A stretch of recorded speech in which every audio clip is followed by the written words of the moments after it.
Hypocrisy. Hey, what's up, guys? Welcome to Lawsplaining the Interwebs. I am your host, Nick Rekieta of Rekieta Law, a small law firm in central Minnesota. How is it going? I hope you all are doing well. It is it is Tuesday night. It is late.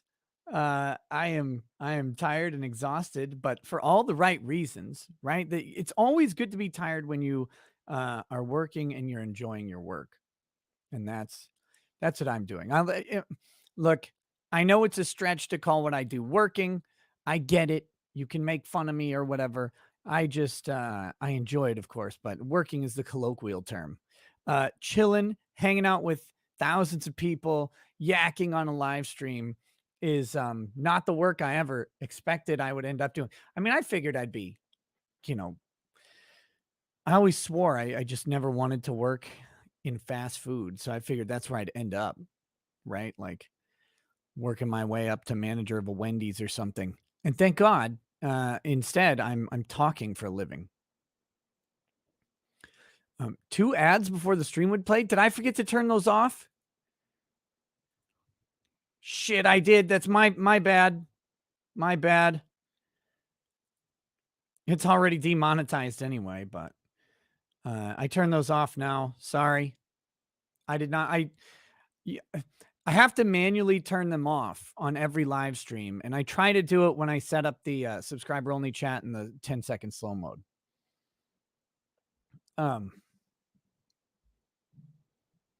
I shouldn't. I should leave them on there.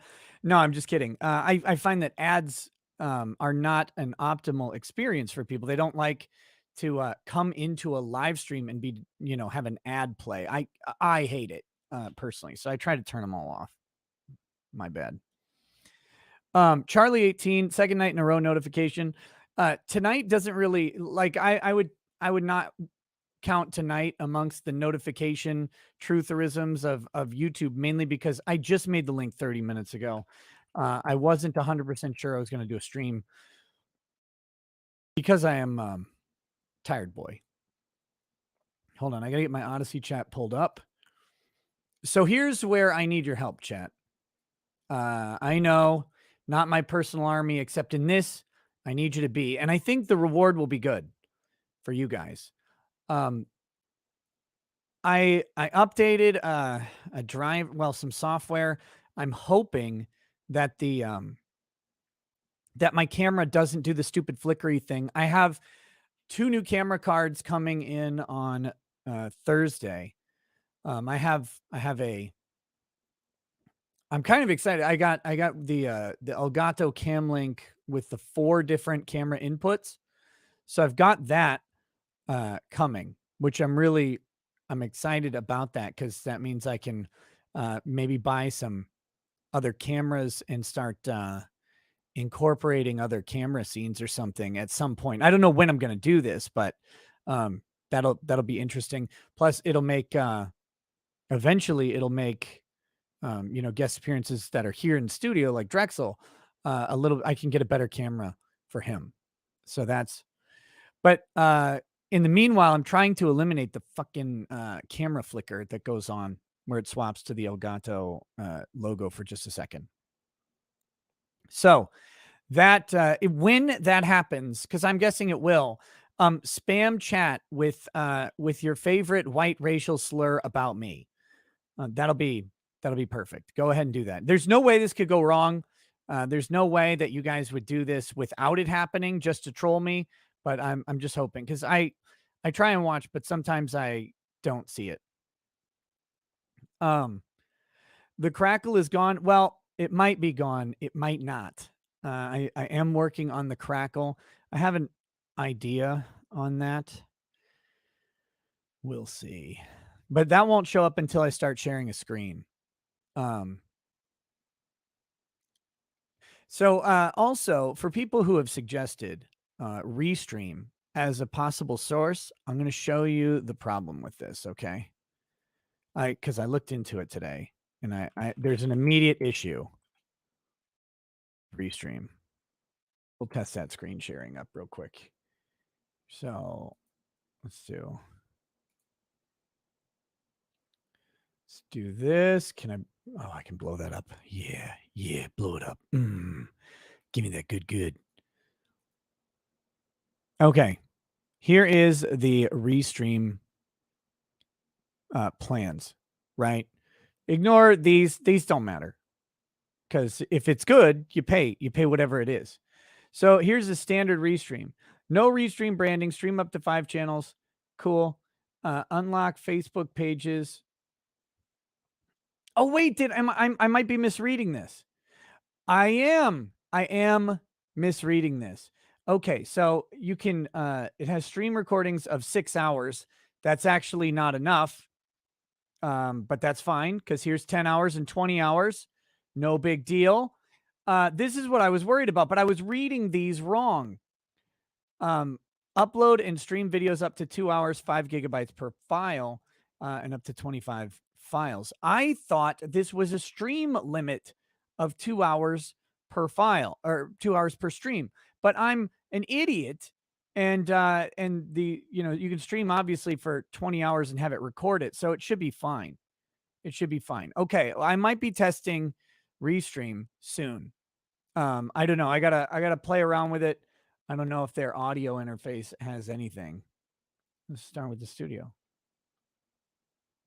This is probably going to show something personal at some point. Hold on for just a second.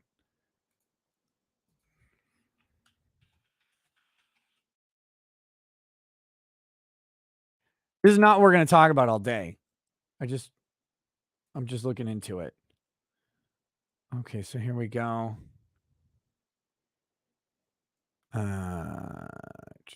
Back here. Okay, so we have Big Idiot. That's me. There's a chat. There's graphics and all this shit. I'll get rid of those. Oh, thank God. Whew. Okay, it looks exactly like StreamYard. There's a source, share screen, settings, but same thing. There's no, give me advanced audio. Fuck. High resolution audio. What's this? Increase capture and output audio bitrate. Oh, okay. Auto gain control. Yeah. They still don't have advanced audio controls. Why? Why does no one just have like a little fader bar over here? Why is that? Anyway, okay. Well, I might be playing with it. We'll see. Got something in my hair? Probably. There you go. All right. The audio's popping. Yep, there it is. There it is. I don't know, guys. I don't know what it is. I have one thing to try. We can test this. Okay, bear with me. This is gonna be a disaster.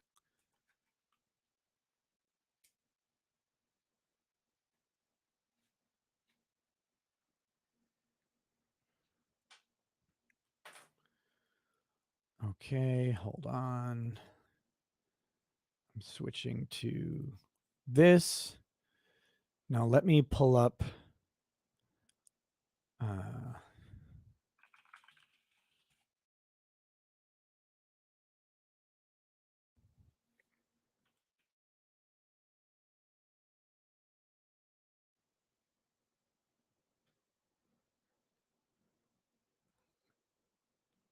Must be gay. Keep popping all over me.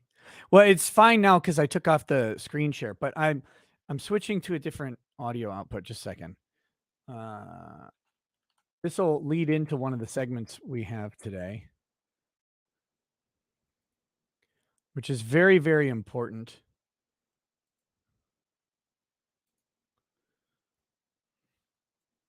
We're going to do. I can't hear it yet. Hold on. Hold on. Oh, wait. Did I kill? I'm trying to think if I killed this driver. No, it should still be there. Right? Is this the one? There it is. Okay, let's see. Here we go. I'm working on this. I figured this can be a troubleshooting issue. Oh, hey, let me turn my mic volume up a bit. Okay, here we go. Let's see if the popping comes back now. So this is the only thing I don't like right now is I cannot, I no longer have my monitor, so I can't hear the, reverb and shit that I put on. Here's the question. Oh, here we go. I gotta show you the timestamp. So this is the panel that I did the other day on Mr. Girl's channel, but this is after I left. And so we're gonna take a look at this timestamp right here. Was Nick racist? Racial bonds, genetic factors, and the Jews of gender. So that's what we're going to see. That's the discussion that we've dropped in on. I left somewhere around here. I don't know exactly where. Somewhere in here is where I left. But we're going to take that out. Uh-oh. What's up, Brandon? Yes, thoughts are patrolled. We're going to definitely be looking at some SCOTUS or not. Yeah, some SCOTUS meltdown after effects now. But it's still popping, but much less. Damn. Okay, here we go. Let's see. I can't hear the pop. I can hear a crackle when the popping starts, sort of, sometimes. And I switched to this different audio output to try and fix the popping in general, but it did not. So we'll see. More messing around to do. Here we go.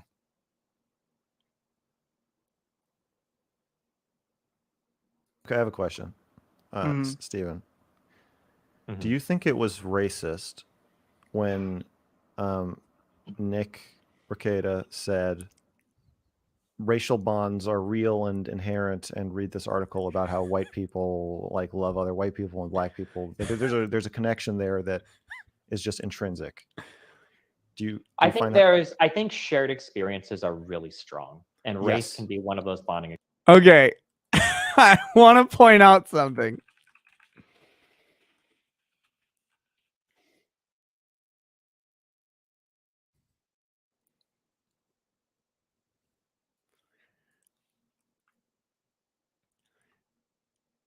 Duke Space, scholarship by Duke authors, Continents in Cognition. Is it racist to think that black people think differently from Asian people, or that Asian people think differently from white people? By author Matthew Christopher Harris. I was telling them because they said that gender is something that is like internalized and identifiable, but that race wasn't. That race is completely separate from that. And I'm like, well, listen, actually, no, I've got something for you to read. I was talking about. Here we go.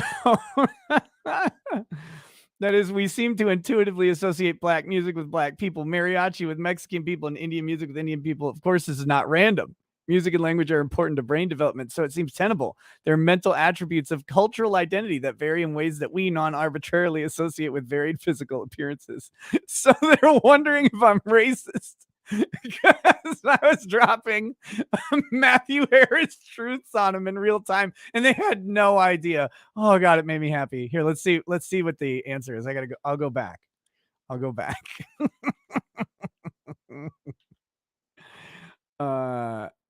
Experience. Here we go. Nick, because yeah. Okay, I have a question. Steven, do you think it was racist when Nick Rekieta said racial bonds are real and inherent, and read this article about how white people like love other white people and black people? There's a connection there that is just intrinsic. I think shared experiences are really strong, and race can be one of those bonding experiences. But I think he was going beyond that. He was talking about some inherent. I would have to pull him in. I don't know. Okay. Like it's hard for me because I'm the default character in society as a white male. But like there are times where like it's so hard to. You're not the default character in society. You're the minority.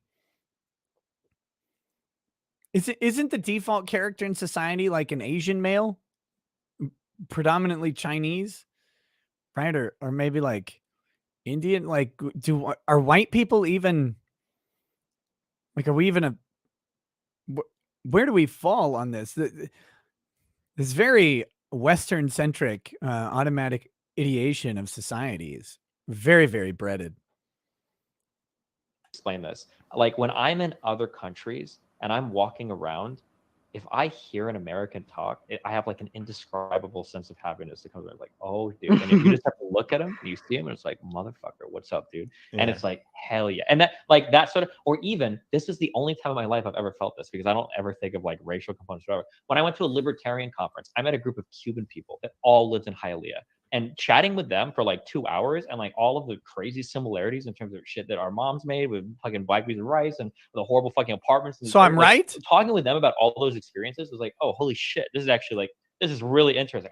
I like, dude, I got wasted. I talked to these people all night long. It was a really cool experience. So it wouldn't surprise me if somebody told me that like, yeah, 2 black people could share some kind of racial bond or 2 white people or whatever. Like, yeah, I mean, I could totally see that happening. But do you think it's racist to believe that it's a genetic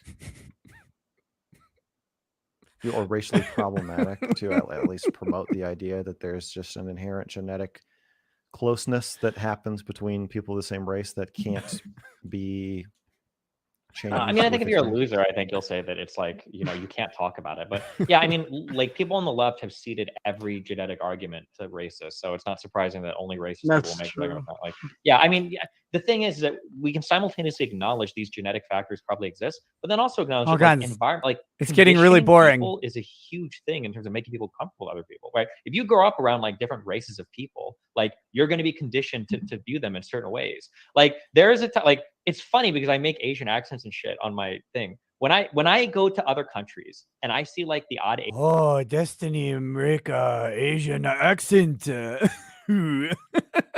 Okay, I'm done. That's all I had. I just wanted to like I'm just trolling these dudes. What? You want water in that cup? Can you get it? I guess, but then go to bed. What you doing? Go to sleep.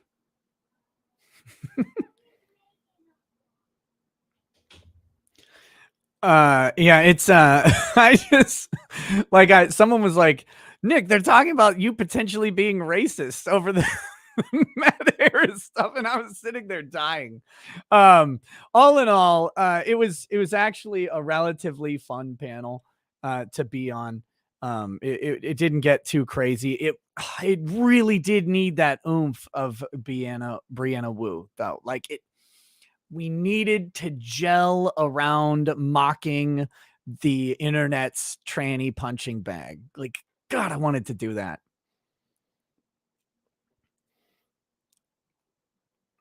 Oh, man.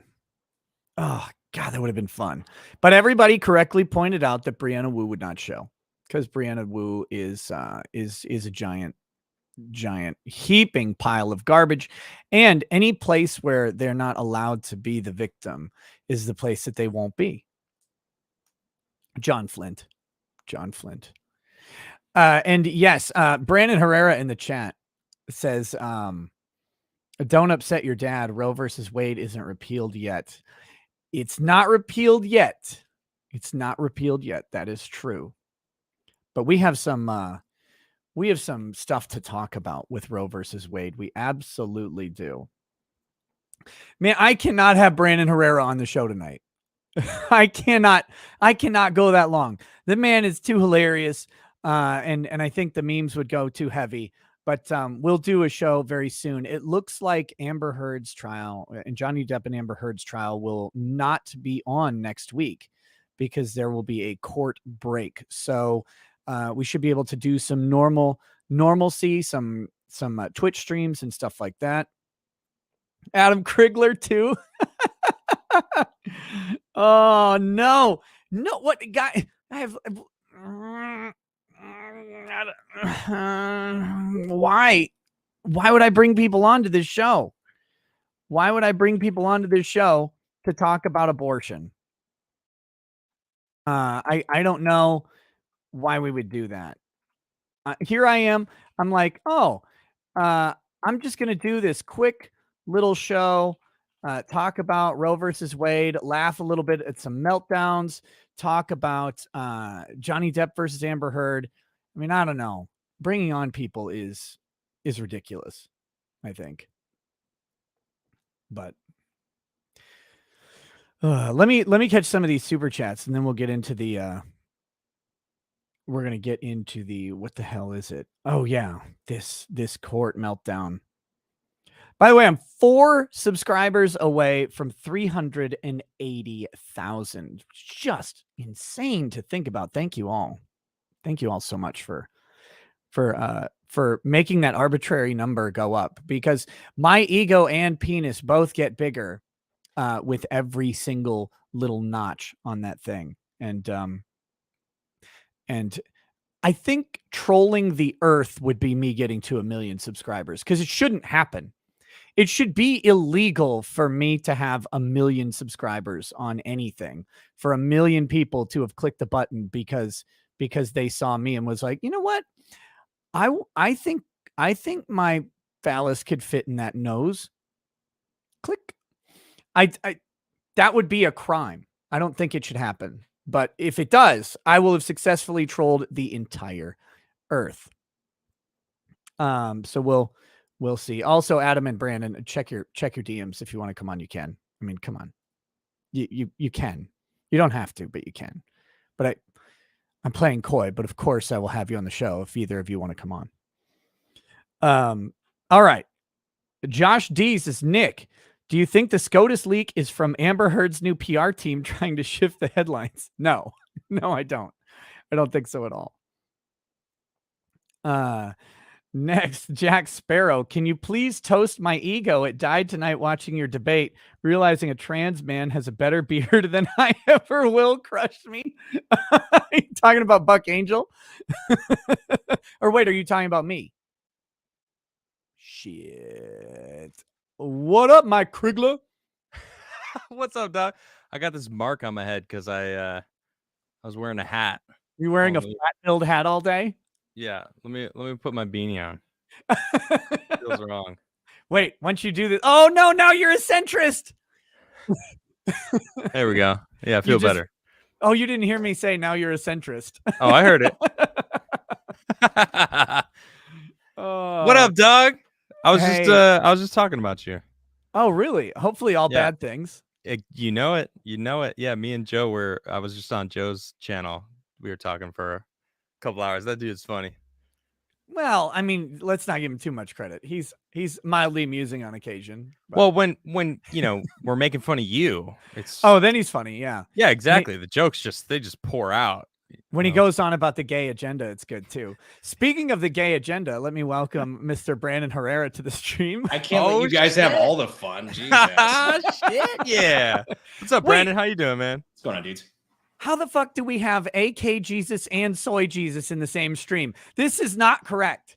This is not right. Hey, no. Hold on. I need to correct this. Soy Jesus died August 13th, 2020. Just saying. What? All right. Maybe I'm behind on this. What is the soy Jesus bit? I used to have really long hair, and I used to be on a show where people called me Soy Jesus because of my eating habits. He was on a little show, Tim Pool. Maybe you've heard of it. You know, it's really funny you say that because you're like, oh no, he's a centrist. Like I was listening a little beforehand. I'm like, he's Tim Pool. Oh, that's funny. No, I pick a stance and I stand firm with it, and I'm quite proud of that. So, not everyone could say that in the internet. Thank you, gentlemen, for crashing my stream. I welcome you to it. I'm here to talk about I don't know if you guys have heard it. Like once summer starts in Minnesota or spring, the first Wednesday of every month, they test the It's tornado like abortion sirens. day. Oh wait, what? They test the tornado sirens. Oh, that's not what I thought you were going. No, Sure. Yeah, I'm talking seriously. This is serious. This is not a joke. Serious. And business. then but that sound started ringing out yesterday collectively when Alito's document dropped, right? Like the shrieking and the wailing. They don't know what to do, and I'm so happy about it. That I can hear it. I can still hear it. I open my window. Today, John Roberts confirmed that the leaked draft was authentic. No He's shit. like, what? But it's not. I mean, it is, but it isn't like set in stone yet, you know. So like, everybody calm down. But we know Alito's writing the opinion of the court, which means Alito is drafting the 5-4 opinion. Now, technically, they could change their votes, but it kind of looks like they're probably not going to. And I couldn't be happier. It would be so hypocritical if they changed it, considering part of the opinion was we don't know how this is going to play to the public, and it's not our job. We only need to look at the law. Do you read that part? Oh yeah. And so if they changed it now, it's like, okay, well, after you saw public opinion, then you decided that all of a sudden that wasn't your job anymore. Right. Yep. I didn't read it. I saw Nick talking about it when you were reading it yesterday. So I didn't watch the whole thing, but we only read like 3 paragraphs. I've got to still go through the whole document at some point. But someone was like, "Do it on stream." I'm like, it's 98 fucking pages. I mean, do you know how long that takes? Well, they don't give a shit about you. I know, but that's true. Maybe I should have considered that when I was making my opinion. Here, this is. Speaking of John Roberts, they've got to update his Supreme Court photo because he does have, he has a new one. I don't know if you guys have seen it.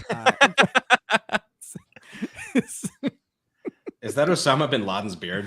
Yeah, no, it's Jack Murphy's. Murphy's actually his middle name.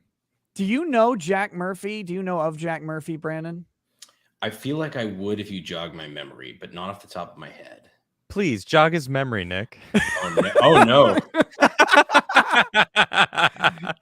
So Jack Murphy, most notable for his for this beard that is now placed on John Roberts, is he's what we in the business call a professional grifter on the podcasting YouTube space. He started a men's club called the Liminal Order, and it was a place for dudes to just get together and build the country or something, something, right? Like they're building something.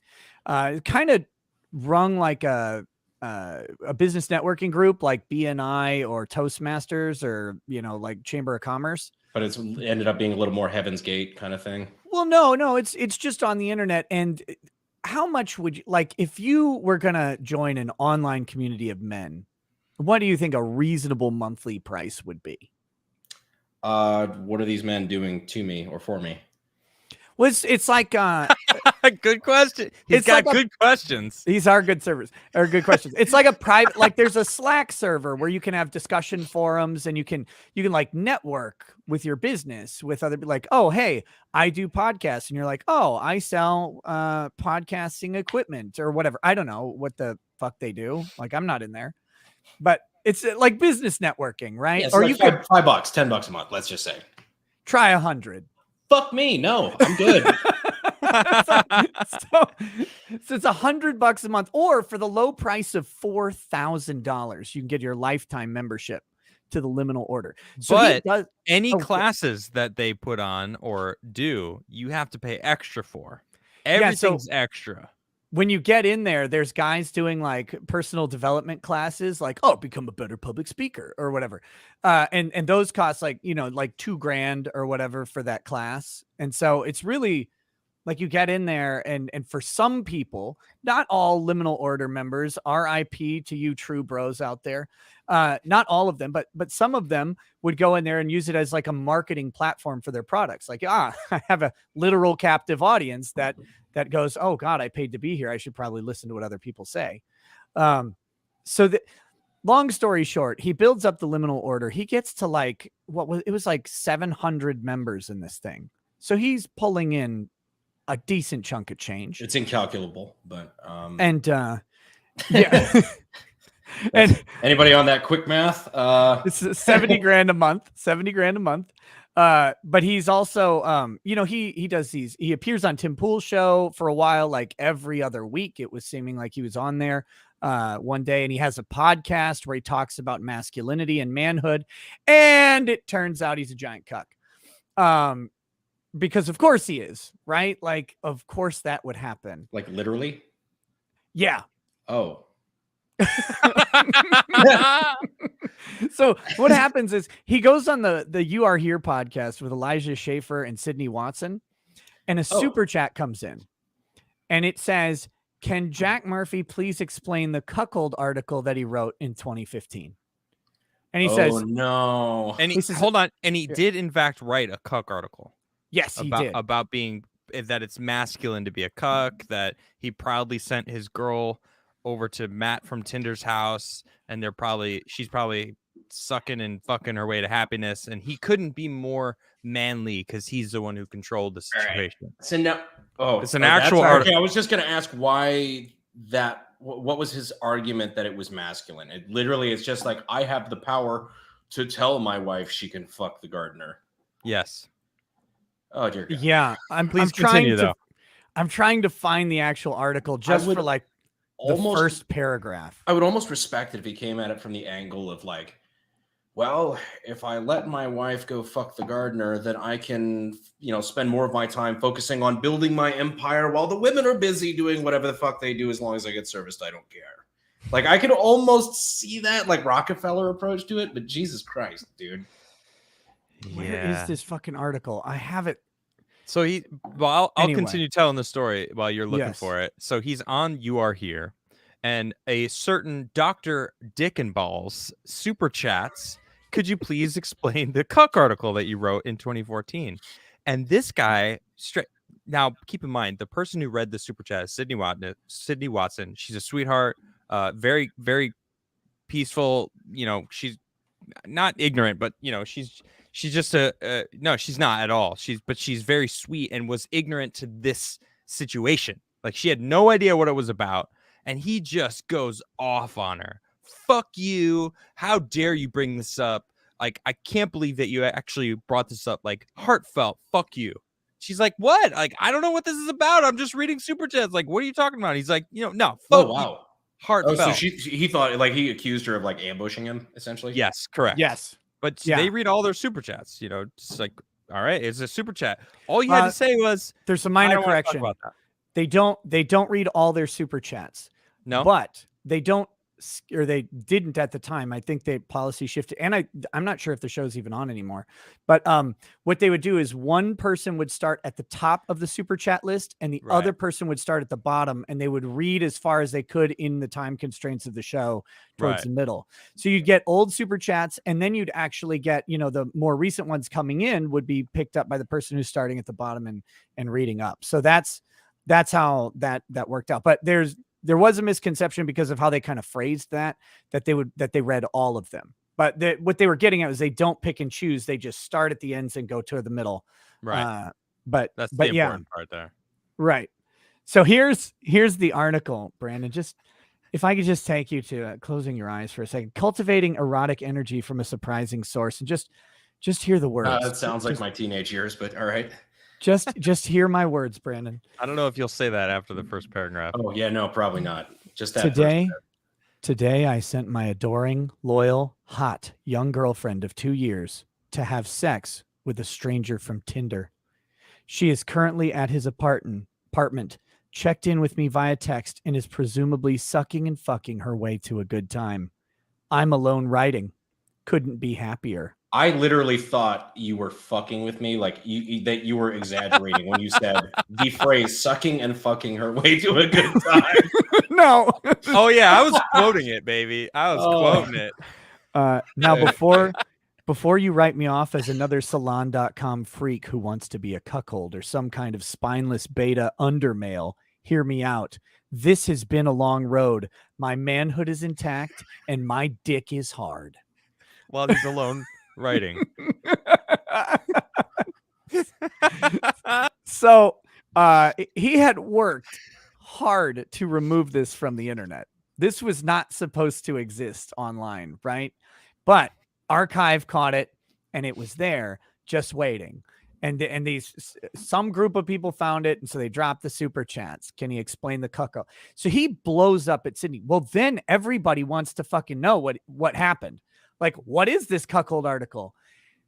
It turns into a catastrophic meltdown for him.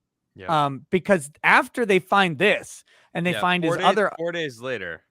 Are you talking about when he goes on Tim? Well, yeah, he goes on. Oh, yeah, let's continue the story. So 4 days later, he goes on Tim Pool This to is talk a about saga, how, then. Look, everything's cool between him and Sydney and Elijah. It was fine. He lost his temper, but he had set a boundary and she crossed that boundary and he had to let her know a little bit. You know, he had to cup her upside the head a little bit to let her know that she was across the pail there. And so now they're all good though. So Sydney releases a video the next day. And it's like, nope, I'm getting thrown under the bus here, and I don't appreciate that. Yep. This is not what happened. He did not set a boundary. Receipts, clips from the show, disproving clips of everything him he storming said. Off. Clips of him lying on Tim's show. It's like, damn. And she wasn't emotional. It was just like stoic and like, here's the facts. It's like, bravo, Sydney, by the way. Bravo. So then everybody now wants to know what the fuck is going on, right? And how everybody's recent was this? Just right is right after Christmas. It was the New Year's gift to the world. Man, I don't know how I'm not in this world, man, because it seems like I thought the gun industry was fucking bad with like internal drama, but this is like at least funny. Oh. So then it gets worse, man. Then like the quartering starts talking about it. He's Jack Murphy tweets because the You Are Here shows on the Blaze Network. So he tweets to Glenn Beck to like go after Sydney and Elijah. And then there's like this big internet war. Well, when you got this article, you probably have a ChatterBait page with you having your ass eaten on TV. And he did. His ChatterBait page is there. And so people start pulling the videos of him with his heels up and his girl's face just buried in his ass. And he's saying how he loves that college boy anus and he wants to get in that college boy booty. He's like, dude, it is. I can't take it. It's still the funniest story I've ever heard. How old is this man? 40 something? Late 40s, yeah. With that beard, Jesus. How do you not know that the internet is forever, especially when you have an active fucking ChatterBait page? Dude, you gotta just I don't know. I've seen too much of this man's penis, though. I do want to say that. Like How much was too much? Any. I accidentally showed his dick on my stream. Oh no!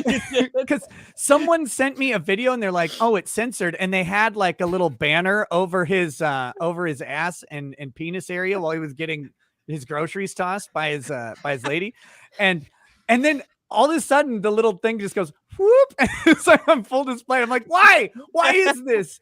Why? But I had a little part in the story too, because a couple months before this, I had invited Jack onto the show because I didn't know who he was, but he got into an argument with Tim Pool, and I thought it was kind of an interesting take as a dad that he was giving. And so I wanted to talk to him about fatherhood and stuff, but he never got back to me. He said on Twitter that he'd get back to me. I DM him and he never did, which is fine. No big deal.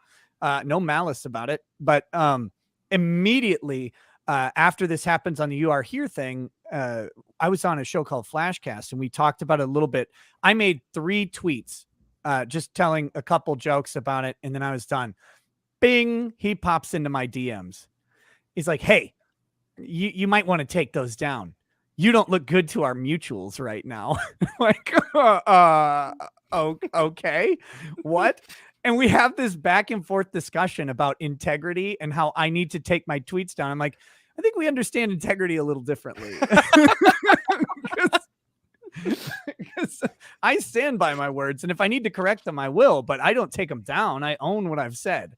And oh man, he got mad. So that was in there, and he asked me several times to stop talking about his issue with veiled threats. So of course, like, I'm not going to do that. That sounds issue with veiled threats. No, he wanted me to stop talking about his issue, and he used veiled threats. Oh, got it. In, I'm like, in his, I would have an issue with veiled threats too. That's probably not good, but yeah. Oh Jesus, that's I thought this was going to be. Is it weird that I thought that it would be something along the lines of some other schizo fuck, like the one who wrote like the Unbreaded shit? Yeah. Well, Jack Murphy does also have a book, but I don't know if anybody's ever read it. Like, I think they buy it, and put it on their shelf, and they're like, "Oh, this guy's an ally, so I'll buy his book." But his book is called "Democrat to Deplorable." Yeah, Adam has one right there. I did not pay for this. This was sure you didn't. This was gifted because I've actually met the man. Because I was actually at the compound in Maryland when he would frequent and do Tim's show. Yeah, I've never read it, but I did turn to page 69, and it talks about bread. Because remember that? Thanks, chat. Chat was like, read page 69, and it talks about him eating bread. It's pretty hilarious. Of course it did. That worked out. But yeah, that was great. The long story short, this is just code for John Roberts is a giant cuck. No, I only had it here because we were making fun of it, and I don't clean my office, like organize my books. It's just sitting there. Fucking chat, you guys are. I don't know about you guys, but everything off camera in my office is a fucking disaster.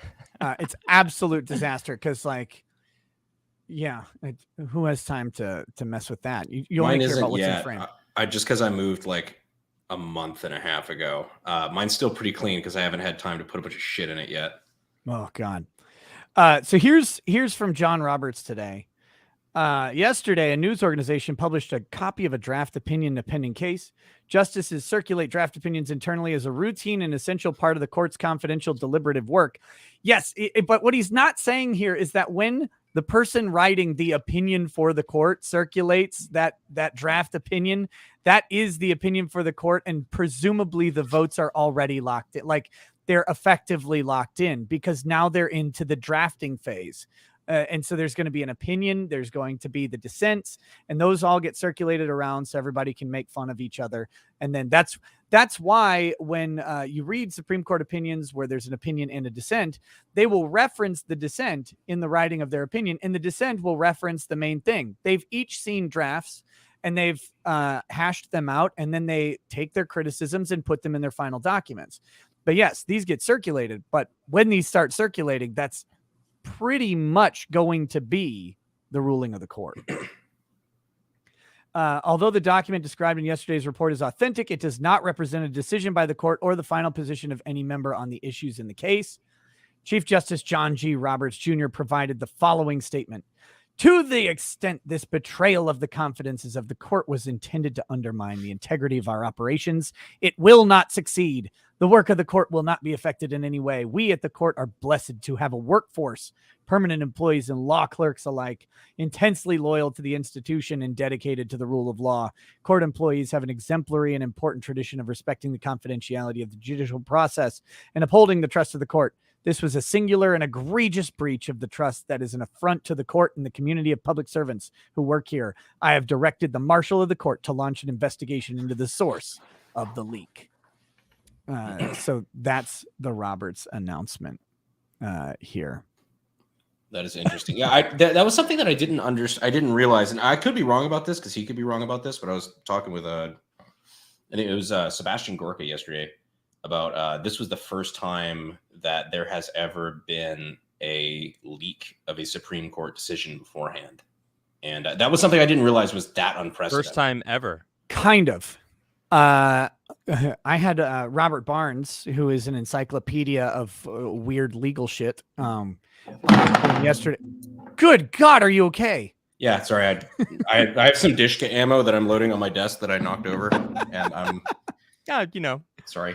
Just What caliber is that? Jeez. 12.7 by 108. It's slightly bigger than American 50 cal. Wow. Wow. You should Sorry. paint it. That You was- should paint it black. Legitimately, a mistake. I didn't mean that was an accident. You're fine.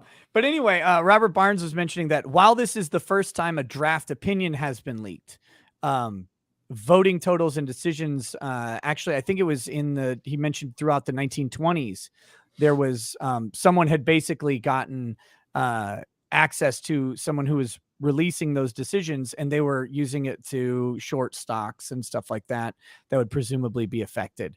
So while they didn't have the actual rulings, they did have strong indices of how the court would rule. But this is a new and singular leak. So no one's wrong in the situation, but there is something else there. Yeah, I guess I just assumed that it would have happened before in the past to some degree, but I didn't realize that, if anything was going to do it, it would be this. But I didn't realize that this was something that was that legally unprecedented. Yeah, it's crazy to think about, because the court, I mean, what this is intended to do is to put justices under pressure. This was intended to generate what happened. We now have a lockdown Supreme Court. We have people protesting and screeching about it outside of the fence line. We have a fat man, egg-shaped fat man with a giant adipose gunt getting arrested outside the Supreme Court today. We have all sorts of stuff that wasn't supposed to happen, because they don't announce when they're going to release these things. They just release them when they're ready. But now there's pressure on the court. And the thing that concerns me would be the votes aren't official. There could be, some sort of attempt on a justice's life. Like, for example, if you had a crazy pro-abortion activist, this would be unprecedented. So I'm not saying, but just in crazy world, who decided to shoot two of the conservative justices, then you suddenly don't have Roe versus Wade being overturned, because you don't have a 5-4 vote. You would have a 4-3 vote. You know what I'm saying? Like, so you think that was the intent behind leaking this? I will not say that the assassination of a Supreme Court justice was anywhere in the intent of leaking it, but I do think the public pressure and backlash certainly would be. Yeah. I see that. So I think it's, I was talking about this earlier with Joe, Good Logic, and this is giving power back to the states where it shouldn't have been taken anyway. And I think that they want to maintain, like, they meaning the federal government wants to maintain that power, even though it was a shitty law in the first place, where states should have the ultimate say over what each, their citizens are. We're called the United States, not the federal government gets to decide what you do. Like, look, there are some states that are going to ban abortion outright. Probably. It wouldn't surprise me.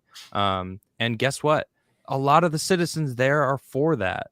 And what we're seeing is that the outrage, yeah, it's about abortion, but those people are bitching about abortion. They probably live in California where it's fucking legal anyway. It's like, it doesn't even affect them. They're trying to make it something different, when what this really is reducing federal government's control over the states. And I think that is awesome. I want less control. Yeah, federal government shouldn't have any of that control. Exactly what you're talking about is something that most people forget. Like even down to the capitalization and the phrasing of the original documents, founding documents of the country, where it's these United States. It wasn't like a single entity, the United States. It was these states who were deciding to band together to do this shit.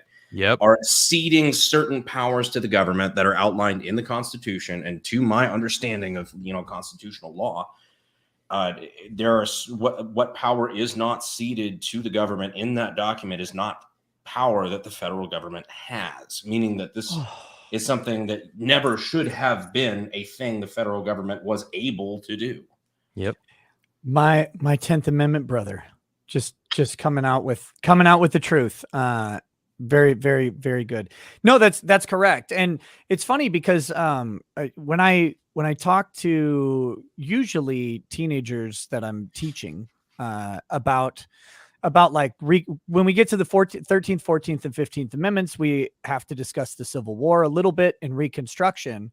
And when we talk about it, I have to point out like the difference between 1860 and now, as far as like people's identity being wrapped up in their state. Like we're Americans, and the way I analogize it is, have you ever met a Texan? And you know how they're so fucking Texan. Well, I don't say that to the kids, but you know how they're so flippin' Texan. Like that's the first part of it. Now imagine that, turn it up a little bit and apply that to every state. And that is the United States in the 1860s.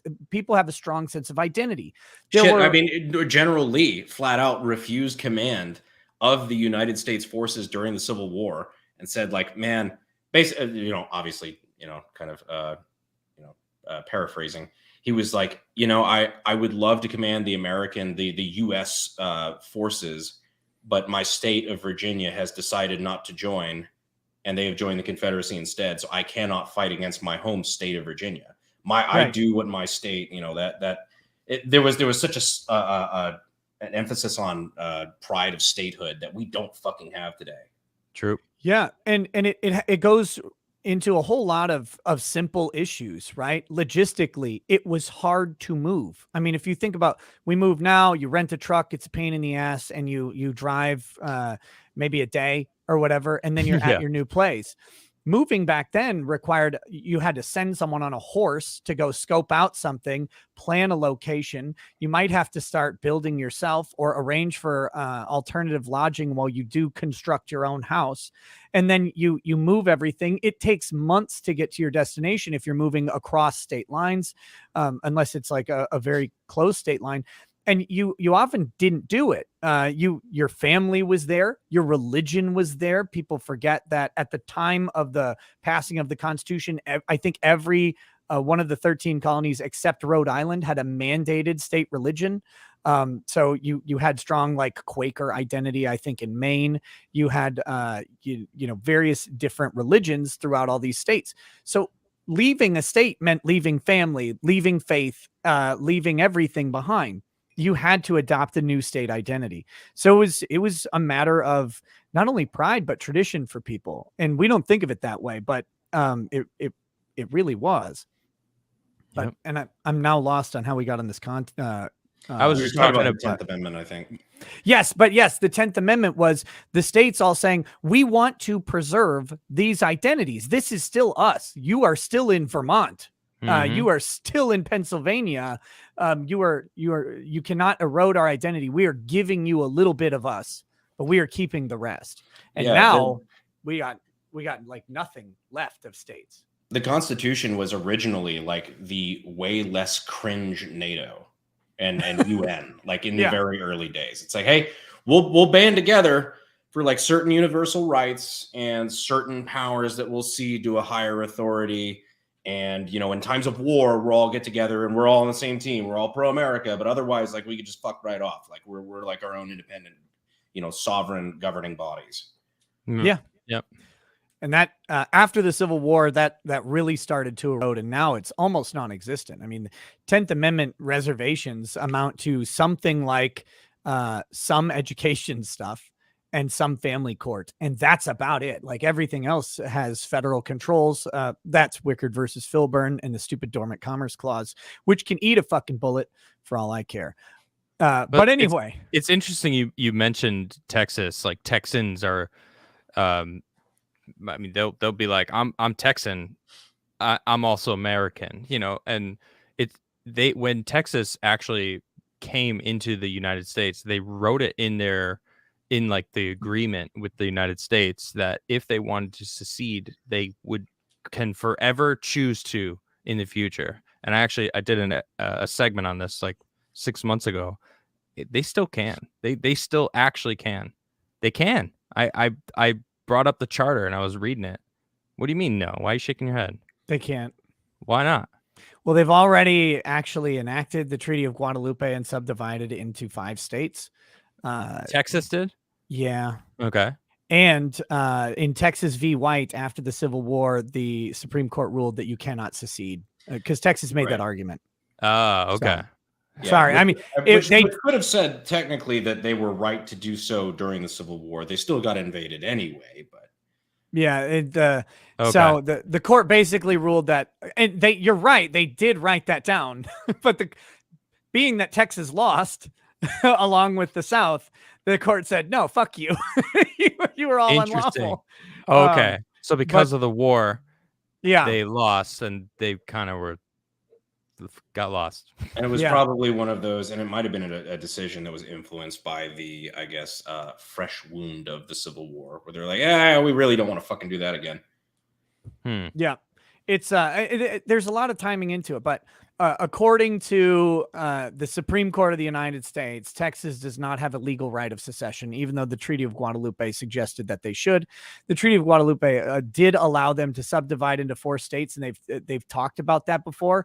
But the original Texas territory has already been subdivided into Texas plus 4 other states. So I would be highly skeptical on if they could even subdivide Texas further now. Just personally, that one hasn't been tested in court though.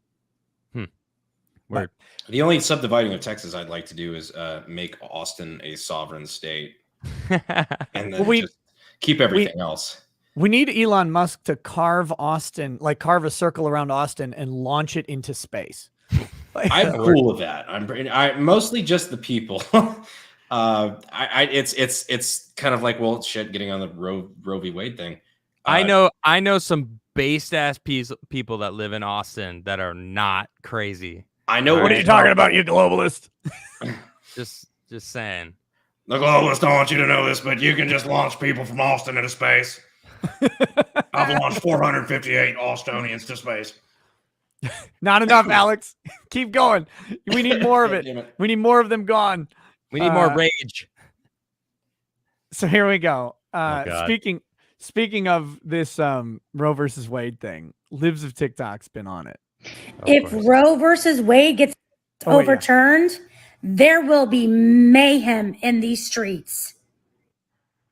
For everyone out there with uterus, get on Amazon.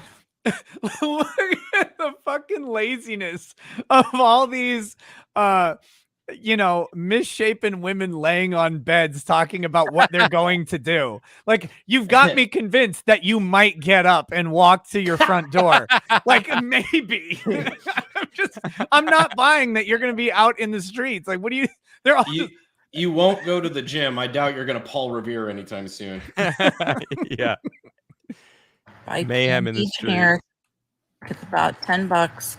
Stock up for any of your friends, family. Buy a bunch of Plan B. Plan B is not illegal. And none of the states that even have the automatic abortion bans, I don't think they have Plan B even on the list, because it's a completely different thing than having a doctor shove glass rods into your cervix and suck a baby out with a vacuum cleaner. You fucking weirdos. At least abortion isn't Plan A anymore for these bitches, all right? Yeah. Oh, God. Plan C, just get sterilized, please. Save us all the trouble. Any person with uterus that may need it in the near future. Anti-abortion, anti-trans, and anti-LGBT laws are inseparable from one another, and all represent an attack designed to enforce a gender hierarchy. You don't have a uterus. Wait. You don't have one. You do not have one. I'm sorry. Like, I hate to break it to you, but it isn't in there. The amount of organic estrogen in your body could fit between your teeth. The whole point is to reduce our genders and sexualities to the biological role of reproduction and to use that to control our bodies. You know, you are unaffected by this decision in any way. You're not, you don't have to worry about your bodily autonomy. It was just as intact as it was yesterday. But I'll just go ahead and say it. If Roe v. Wade gets overturned, I am fucking getting a vasectomy. No, please don't remove yourself from the gene pool. We need you. It's the Rick and Morty bit. Like, that's fine. That was always okay. Yeah, that's right. I'll fucking protest and get a vasectomy. Like again, what is the protest? If you were going to abort a baby anyway, then we don't give a shit if you don't produce a baby in the first place. Like what? I'd prefer you didn't. Like don't do it. Stop. I just see that Chad going over to the NPC. Your terms are acceptable. It's like, can you imagine him lecturing the vasectomy nurse? Right, as she's putting his little nuts in the breadboard and putting the plastic over the rest of his body, he's like, "Yeah, I'm fucking doing this. Roe v. Wade's a bunch of shit. Don't you agree?" And she's like, "Yeah, here comes the shot, sir." Like, or like George Takei is like all in a huff, and it's like, bro, you're gay. What the fuck does it matter? What? Not to mention, you're gay, and there's no way any of your shit works organically like that. I will be removing my uterus tomorrow. Oh my! Like, first off, wait, didn't they say men don't have a right to say anything about this anyway? But then, unless you support it, unless you're an ally, Adam. Right. Yes, Correct. allies get to say whatever they want. Yeah, thank you. Okay. Please tell me more about how you're not going to reproduce anytime soon, as if I didn't know that. To the white women that keep saying that it's going to be like Handmaid's Tale when Ov Raid is overturned. Ov Raid. Please shut up. Ov Raid Kenobi. Shut up. Because people of color have been experiencing Handmaid's Tale since we came this fucking country. I'm not so sure about that, but okay. Do you think she knows who Margaret Sanger is? Maybe. What I'm curious is what Gary Busey's gonna say, because I didn't know he was in this video. I don't know what's going on. This is a way to keep the population going so that they can have workers and keep making the rich rich. It's a rich conspiracy. they're making the middle class into breeders. Wow. Let's hear from Megan Rapinoe here. Yeah. Do we coin toss on if this person has a uterus or not? I genuinely don't know. I don't know which side of the transition they're on. Is the direct fault of about 43%. 43 or 53? She just made that up. Something along those lines. I forget the exact number of white women, because that number of women voted for Donald Trump. That's right. Black, brown, and indigenous women. I thought you said he wasn't the president. Take your ego out of the equation. Yeah. Fucking listen to him. Listen to them because of their skin color. Do that. That's what matters, is the color of their skin. That's where you get all the good ideas. It's So like, oh, this one's crispier. I like it. You've been dealing with this shit for a lot longer than we have. I love the advice. Well, listen to black people because white women voted for Trump. Wait, what? Like, what does that have to do with the debate? Like, I know that you go, Trump put in Gorsuch and ACB and Kavanaugh. So therefore, it's his fault that this happened, which is in some ways true. But at the same time, like, listening to people based on their race doesn't alleviate that issue in any way. You know, there was some guy who had a dream at one point that we would do the opposite of that. Yeah. But no, I don't know. He was probably full of shit. Who needs that? Yeah, what was that guy? Talked about nonviolence and the power. That was Malcolm X. Yeah. Whoever it was, very old world. You know, I don't think they have much place in 2022 politics. Oh God, there's more. I love these people. They're perfect. Dude, at least I call them TED Talks. TED Talks. At least this one isn't hideously unattractive. Like, at least that, like, the decency of She starts being... talking. It's like, our aborted babies. Yeah. My name's Mark. Every time. I'm Pat. I'm just trying to find a uterus. Aborted babies being burned and then used for electricity. I hope they are. Jesus, What? I'm so fucking tired of seeing this. You know what? I fucking hope so. I hope so. I sure hope so. I don't know. I hope so. Oh God, I hope so. I can just imagine the fucking snowflakes with that one. Oh no, I just eat mine straight from the can. I don't think we should be asking, are they being burned and used for electricity? I think we should be asking, why aren't they being burned and used for electricity? South Boston? No. Recycle. And burn them. Ooh, sustainable energy. I love the advocacy. We should try it if we haven't. Portable charger. Give me your feet. Aborted baby. So the question that I have for like, I get most of this is satire, maybe, I don't know. But the chick who just said I don't know, man. I think they're leaning into it.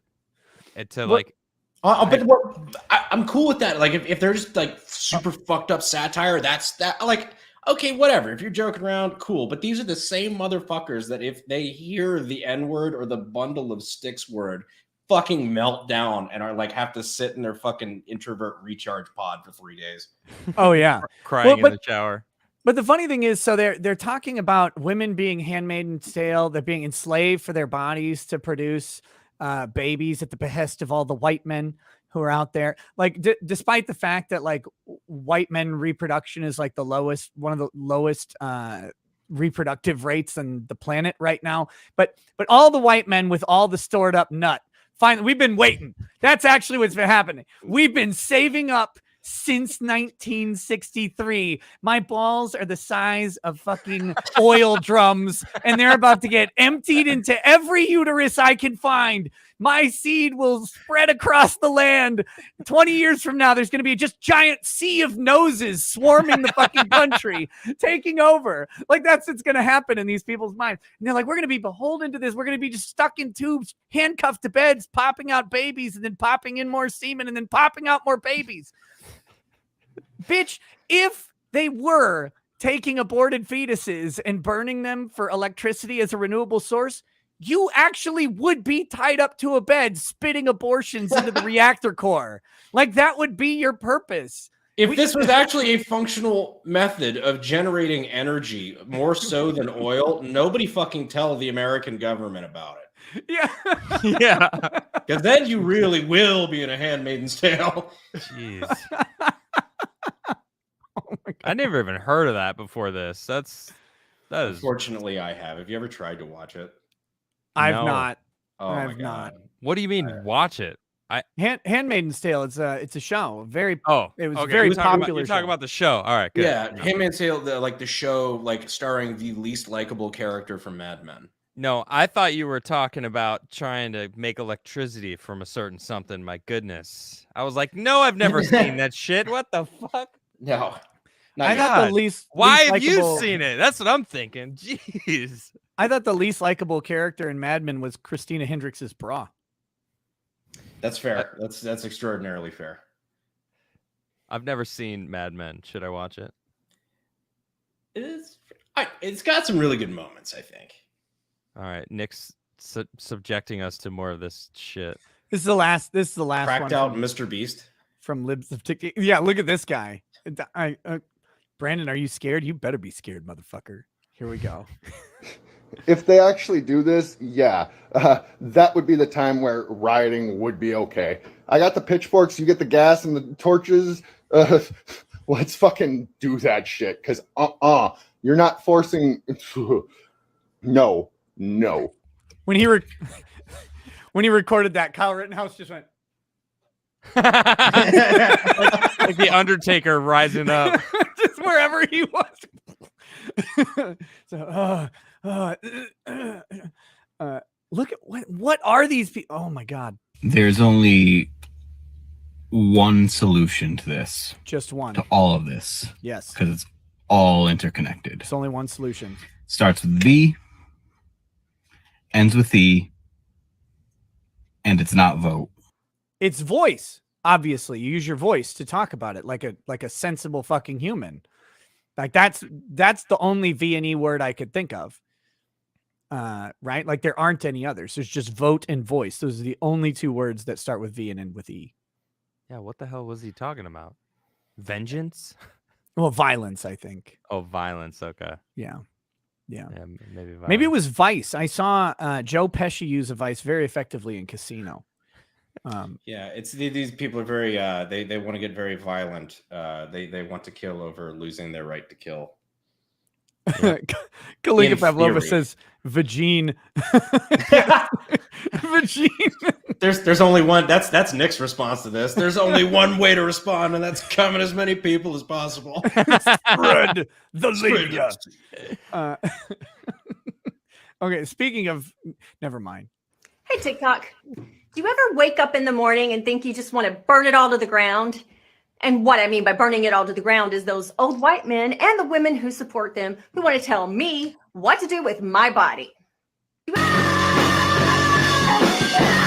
God. Hold on, I got to turn that fucking audio off. Oh, God. Ugh. Oh. If Roe versus Wade gets overturned, This one was in the other one. there will be mayhem in these streets. Sounds like insurrection. You think, sweetheart, there's only mayhem in those sheets because you don't leave them ever. Oh God, look at this. Look at this guy. The global protests around George Floyd were big. You just fucking wait when you launch an attack on 50% of the American population. Secondly, if you supported the use of violence, What if only hold on? What if only 13% committed an attack on 50% of the population? It'd be very, very dangerous if that happened. So that would be mayhem.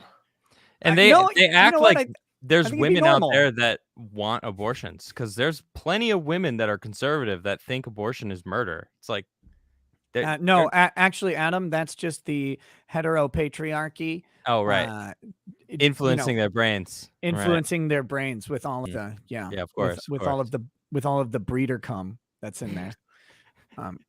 Their brains all rattled. Here, let me start back on this guy. He's Sorry. he's got good. No, you're fine. He's just got very good points. I want to make sure they're heard. Secondly, if you supported the use of violence to defend abortion clinics when the state recognized abortion rights and the cops were doing it, you should have zero problems with people outside the law now doing the exact same thing.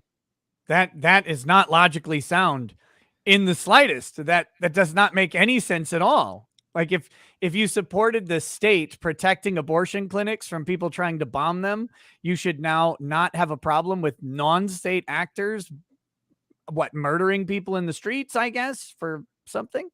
What is this? This woman posted this. Oh yeah. Have you seen this? I did. It's some racist ass shit. It says, I wonder how these white supremacist lawmakers would feel if their little white daughters were raped and impregnated by black men.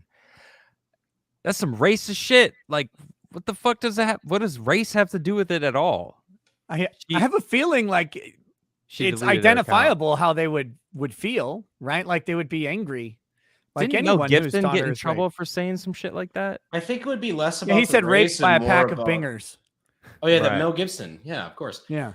I feel like it's less about the race and more about the rape of their daughters. That's probably a little Yes. fucked up. Right. Yes. I feel Who- like most was this? parents, Amanda Duarte, I don't know, some checkmarked with only 5,000 followers. She deleted her account shortly after. According to the internet, she apologized. Oh, for she's the- back now. Yeah. Is Hold she on, I'm back? sorry. Amanda, do you just see black men as roving bands of rapists? She must be. All the black guys are like, yeah, but we weren't in on this. Yeah, even- like you didn't ask our permission before it tasked us to go rape a bunch of daughters of white litigators or Right. lawmakers. You did not consult the Black Council on this. Not I at wonder- all. Clarence Hey, Thomas is over there voting to get rid of Roe v. Wade. You need that Dave Chappelle Council of Races. Like, whoa, Amanda. Like, we were not consulted beforehand. Oh, she's back. Oh, look here. Yeah, First she's back. thing. I said She's a something insanely awful. writer, performer, regional sex symbol, radish enthusiast, just a really great guy. Huh? Is this? I mean, Oh, God. I would not be surprised if that is actually a dude. I've got bigger pecs. Let's see. I said something insanely awful and stupid on Twitter last night. The intent does not matter, so I will not attempt to defend or explain it. It was racist and it has had racist impact. I'm terribly sorry to anyone and everyone who read it and who were hurt by it. Ratioed. Damn, look at that ratio. I deleted my account briefly because I wasn't sure of the right thing to do. No, you were trying to hide. Yep. Is what you were doing. You were getting destroyed. You were getting destroyed harder than your analogy. And I knew that it wasn't and isn't to try to answer for what I said. I know a lot of people are angry and looking to tell me why. So I'm reactivating it because I think that it's important. Please know that I'm deeply, deeply sorry. And if there's anything I can do to repair the damage of this, please do let me know. Thank you. Stop being a racist bitch. No, that's anything other than that. God, you just want to Yeah, retweet like rape jokes to her? Like that's what you, but Seriously, look at the retweets. The retweets on that last one are higher than the actual likes. Wow. Yeah. That's impressive. But if I were to tweet like a rape joke to her in defense, right? Like in retaliation, I would be banned. That's why I fucking hate Twitter. Or that's what I hate about Twitter is that I would be banned for tweeting something back. Like, well, I guess you'll have to go find some black men and get pregnant or something. Like you get only banned one for way it. to find out. No, Brandon, no. Just get fucking pixeled out of the frame like fucking end games. Hey guys, I got to bounce out of here, but I just want to come in and say what's up. Brandon, nice to meet you. Dude, good to meet you, man. And chat, have a good one. Nick, I'll Later, see you buddy. next time. As always, go get banned Cheers. so you can be on the show for a full show again. Later. Oh my God. So anyway, I've got some super chats. I've got more Supreme Court thoughts too. But I really wanted to go through that libs of TikTok shit. But now I want to know who this person even is. Like, who is she? I have no idea. Well, it's super easy to get a blue check mark on Twitter if you don't think like us. A New York-based writer and performer who collaborates on a range of projects. So she's fucking broke. Like that's Yes, correct. Which is why she can be on Twitter so much. yeah, the broad, non-specific career description is usually indicative of someone who has no prospects or money at any point in time. And she's linked none of her works and has no real following. Besides, she publishes for publications such as the New York Times, New Yorker, and Time Out New York, and she performs consistently in comedy and storytelling of venues around the city. So yeah, broke. Got it. Yeah, if you're a stand-up comedian in New York who publishes for, not is published by, but publishes for. So she has like I don't even know what that means. Storytelling venues. Duarte's so she does latest like fucking like slash poetry. Duarte's latest play, Staying Alive, examines what happened when her marriage, her body, and her democracy all fell apart at the same moment. So there you go. Whatever happened. She looks like someone, but uglier. Anyway, she looks like she's almost a person. Well, no, she looks like Helen Mirren, but uglier. That's what it is. She I looks can like see Helen. that. Yeah, really good. Yeah, that's what I was getting to. Because I was like, I can't fucking think of who I'm thinking of. Oh, there is one more raging lunatic to listen to here. Dear God. This one's short. This is only 6 seconds. 6 seconds of glory for this. Story of my life. Here we go. Angling for decades now, and we are going to fight back. Angling for decades now, Yeah. and we are going to fight back. Elizabeth Warren coming for you. What was that? Sorry. Have you seen Ozarks? No. You close your eyes, that's Wendy Bird having a fucking meltdown. Like the wife of the show who's just insufferable. I'm just worried because like when Elizabeth Warren is coming for you, suddenly like you start seeing, like in those shows where someone's walking around, there's always like someone behind them that they keep like seeing or whatever, like glimpses out of the corner of your eyes. With Elizabeth Warren, it's a teepee. Like everywhere you go, there's like just a teepee off in the distance, like maybe 1,024 meters away or whatever. There's a teepee just sitting there. And you're like, God, what is their fucking teepees? Like little smoke signals puffing out of it or whatever. Then you're at the grocery store and there's like another one. And then suddenly arrows are flying all over the place. It's really ridiculous. It's very dangerous to be around when Elizabeth Warren is on the prowl. That was our very first, I guess, indicator of potentially based Twitter Elon was, I think, when he got into it with Elizabeth Warren. That was the first time I took notice anyway. Oh, he's been tearing it up the past few days. He's funny. His plan for Twitter is to basically make it more like to get people on it more like Facebook. Because for whatever reason, despite the fact that I had stopped using Facebook years ago, almost entirely, like people, and I thought everybody like used Twitter now. They actually don't. Most people are on, and it's not even close. It's like 40 million active Twitter users per day and like 800 million active Facebook users per day. It's an insane difference. I'm curious. I'd like to see what Instagram is. Yeah, I have no idea. Since Facebook bought it and integrated it, I think there's some spillover that's going on. Here we go. Ike 13D. Wait, no, where am I? Shit. Sam Welter. Oh, wait, no. Cornelius Buttknuckle says untimely bundle of sticks. Yes, sorry, I was late. Sam Welter says, can I get a suey from Nick and the chat on this wild evening? Yes, if you guys want to throw a suey's in the chat, Ethan Ralph did get arrested. He is not arrested anymore, but he was arrested at the Supreme Court building. It was something I wanted to talk about a little bit because I'm pretty sure his actions are coming back to bite him right now. That's the issue because it seemed, yeah. It seems like there was some sort of bomb call or something to his truck, which is of course not appropriate. However, that seems to be the type of discourse that he's into at the moment, and apparently it's just free speech, brah. But there's all sorts of speculation that he has a Fed handler and a whole bunch of shit. I don't know anything about that. I don't care. Look, actually, no, I do have a comment about that.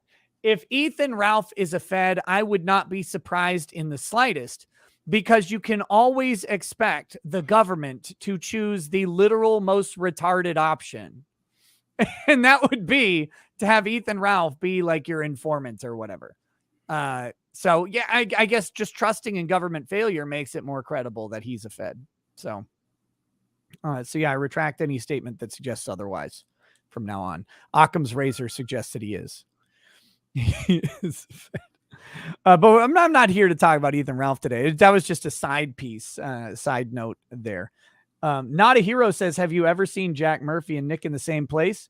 Just saying. I haven't. I never have.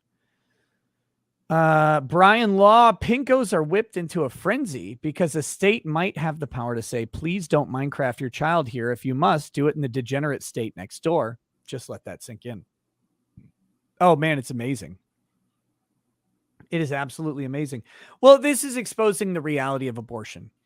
Abortion was supposed to be, the mantra for years was safe, legal, and rare, which is never actually been the case. But the other part of it is we always get to the margins of abortion in the discussion. And a lot of people would actually be okay with the margins if we didn't have to have such polarized discussions. But the margin is, well, we'll allow for abortions in cases of rape or incest or, something like that. That's kind of the margin position. It's not the margin position. It's a position where a majority of people actually agree. The problem with that position, it's a margin position because if we eliminated abortion, except for instances of rape and incest, you'd effectively eliminate abortion because they're such a small percentage of the actual instances. The reality of abortion is on full display anytime Roe versus Wade is attacked. And I don't know why women want to do it this way, because it seems like this would be the massively inconvenient way to do it, but it is used primarily and predominantly as a contraceptive measure, a post-conception contraceptive. Like, oh, fuck, I actually did get pregnant. So rather than use a condom, rather than use some spermicide cream, and that shit's weird. I'm not saying you should, or rather than getting an IUD or something else, instead, they'll go in and have abortions whenever the pregnancy actually takes hold. Look, that just seems like a backwards ass way to do that. But I don't have a uterus. I don't know. I have heard that when they get haunted with a certain number of ghost babies in there, that they become akin to a haunted house where they eventually become uninhabitable.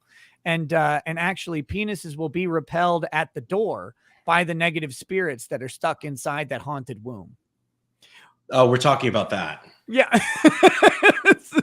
No, I was talking about how when this subject comes up, it always goes to expose the true nature and opinion on abortion, not the rhetoric one.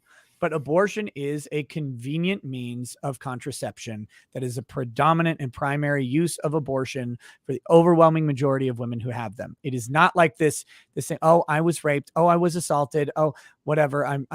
That's like what, 5%, if that.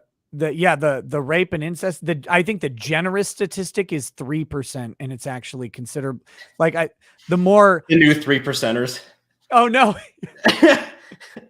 I don't even feel good with that joke. In this case, the 3%ers are only responsible for 3% of abortions. Actually, maybe even considerably less. Actually, probably a lot less. But yeah, no, the repeat customers are the really horrifying ones. The ones who are bragging about like if you get 10 abortions, like you get the little punch off card, you get a free fucking cappuccino. Yeah, it's like is that how you get a platinum token on life or whatever on your PlayStation? Or it's like I'm a platinum Planned Parenthood member. Get an abortion from every race. Maybe that's it. Like, is that how it goes? It's the Xbox Live like fucking like gamer points. Every time the first time they go in for an abortion, it's like achievement unlocked. First time not last plus 500 points. But see, the second time they go in, they only get 300 points, right? And then they have to get another 2 because it drops down to 100 points to get up to the second 500. And the achievement on the full achievement unlocks at 1,500 points. They really have to work for it by the end. Oh man, they got rid of Roe v. Wade. I was 3 kills away from a tactical nuke. These bitches have high KDRs, man. Like, you think like some dude on Call of Duty is like, yeah, what's your KDR? Is 7. It's like this chick comes up 40. Oh, you play Call of Duty? No. Dear God, I was having this conversation in my group chat last night with some of the guys who work for me, and that brought up the whole like, I don't want to be up in the like, just because you wanted to turn your body into a cum dumpster doesn't mean I want to fuck Casper the Friendly Ghost. Yeah. The haunted womb thing. It's like, yeah, well, I mean, not only that, but you're also, that's also a kid too. So you're also like, you're worthy of the wood chipper now. So that's not cool either. Yeah, it's horrifying. The whole thing, like, I can't imagine all of this, the medicinal aspects of abortion and then the physical aspects, because when I said like dilating the cervix with glass rods and then shoving a vacuum cleaner in there to suck out a baby, that's what they do for many of the procedures. I think that's the D&E procedure. It's this horrifying thing, and you're like, isn't that bad for you? Like, I feel like I would for you. Yeah, I mean, I don't know. Figbat says, last time I told my kids to go to sleep, I had no indicator to measure success due to them being located on the rear side of some Tinder date's tonsils. Oh no. Batgoat, Stephen Hawking dance party. Boom shaka laka laka, boom shaka laka laka laka, boom shaka laka laka laka, boom. Batgoat says, love me some Krigler. Joe Gruber, thanks for the donation. Dirty Dan, AK Daddy and Krigler on the show. What did I walk into? An unexpected disaster, but a perfect one. Pastor Flash, no justice, no peace. Nick's not going to get any sleep. P.S. Nick, have you tried OBS yet? Fuck you, Flash. Fuck you. Take you that. haven't tried OBS? No, I've used OBS for years. Okay. I don't use it for shows where I've got guests and video to share, like the streams, because it's really fucking annoying to try and do that through OBS. Yeah, that is true. I use it for all my video stuff. I just, live streaming that's weird. Live streaming with multiple people like the way you do it. Yeah, I couldn't. Yeah, it's a mess with OBS. I hate it. Joe says the dwarf king, crafter of the boomstick, the elf king who hides his ears, and the human king who drinks a lot have joined their powers to relish in the salt. Igor Slagathor, Brandon Herrera on your show twice in one day. No, it's not in one day. We've had a couple days break. He changed his screen name though. Wasn't it the lawyer you know? Oh, okay. Yes, the lawyer you know was on. You bear a resemblance to him. If you want to argue that they're separate people, answer this. Have you seen them both at once? I have not. Do you moonlight as a Florida lawyer who's a couple years older than you? God, I hope not. That sounds like a terrible gig. Although you'd at least get entertaining cases in Florida, I feel like. You're just running around with a bunch of Florida men who need legal help. Yeah, I agree. It's that would be. Well, it depends. I mean, might be entertaining. You might end up in a swamp somewhere with like your ears cut off and shoved in your ass. That's always. I mean, you got to roll the dice if you're going to have a good life, man. So talk to me about this abortion thing. What do you think's going to happen? Do you think they're going to go through with it? I think they will. And that's, I don't know. It's one of those things where I'm conflicted because I my own thoughts on the whole stuff are kind of, I never had a hard, like one way or the other kind of like, I understood like the problems that happen on both sides. Sure. Like for one, the law doesn't seem to know what a life is. Like it does a poor job of defining it. And then, on the other side, just like, okay, well, I understand like the problems that arise, of completely getting rid of it. So I'm like, okay, well, they seem to be doing the most reasonable thing they can be doing and giving that power back to the states and litigating it on an individual, a significant step toward the more individual level. Right. Right. But the amount of people who will demonize you just for having that thought where I'm like, I don't really like have a strong opinion one way or the other, but based on the law, I believe they're making the correct decision. They're like, fuck you. Somebody in another state that I don't even fucking live in needs the right to kill babies. I'm like, fuck me, dude. Like just, or don't, like seriously, don't. Yep. Don't. Well, now you can't get an abortion, so you definitely don't want them to do that. Like, definitely. Oh God. Could you You know what that would do to your abs? You'd have to really work on them later, and it still wouldn't work. You'd have to go in and get them tightened up, probably. There's bringing a child into the world where you're like, I can only co-parent so well.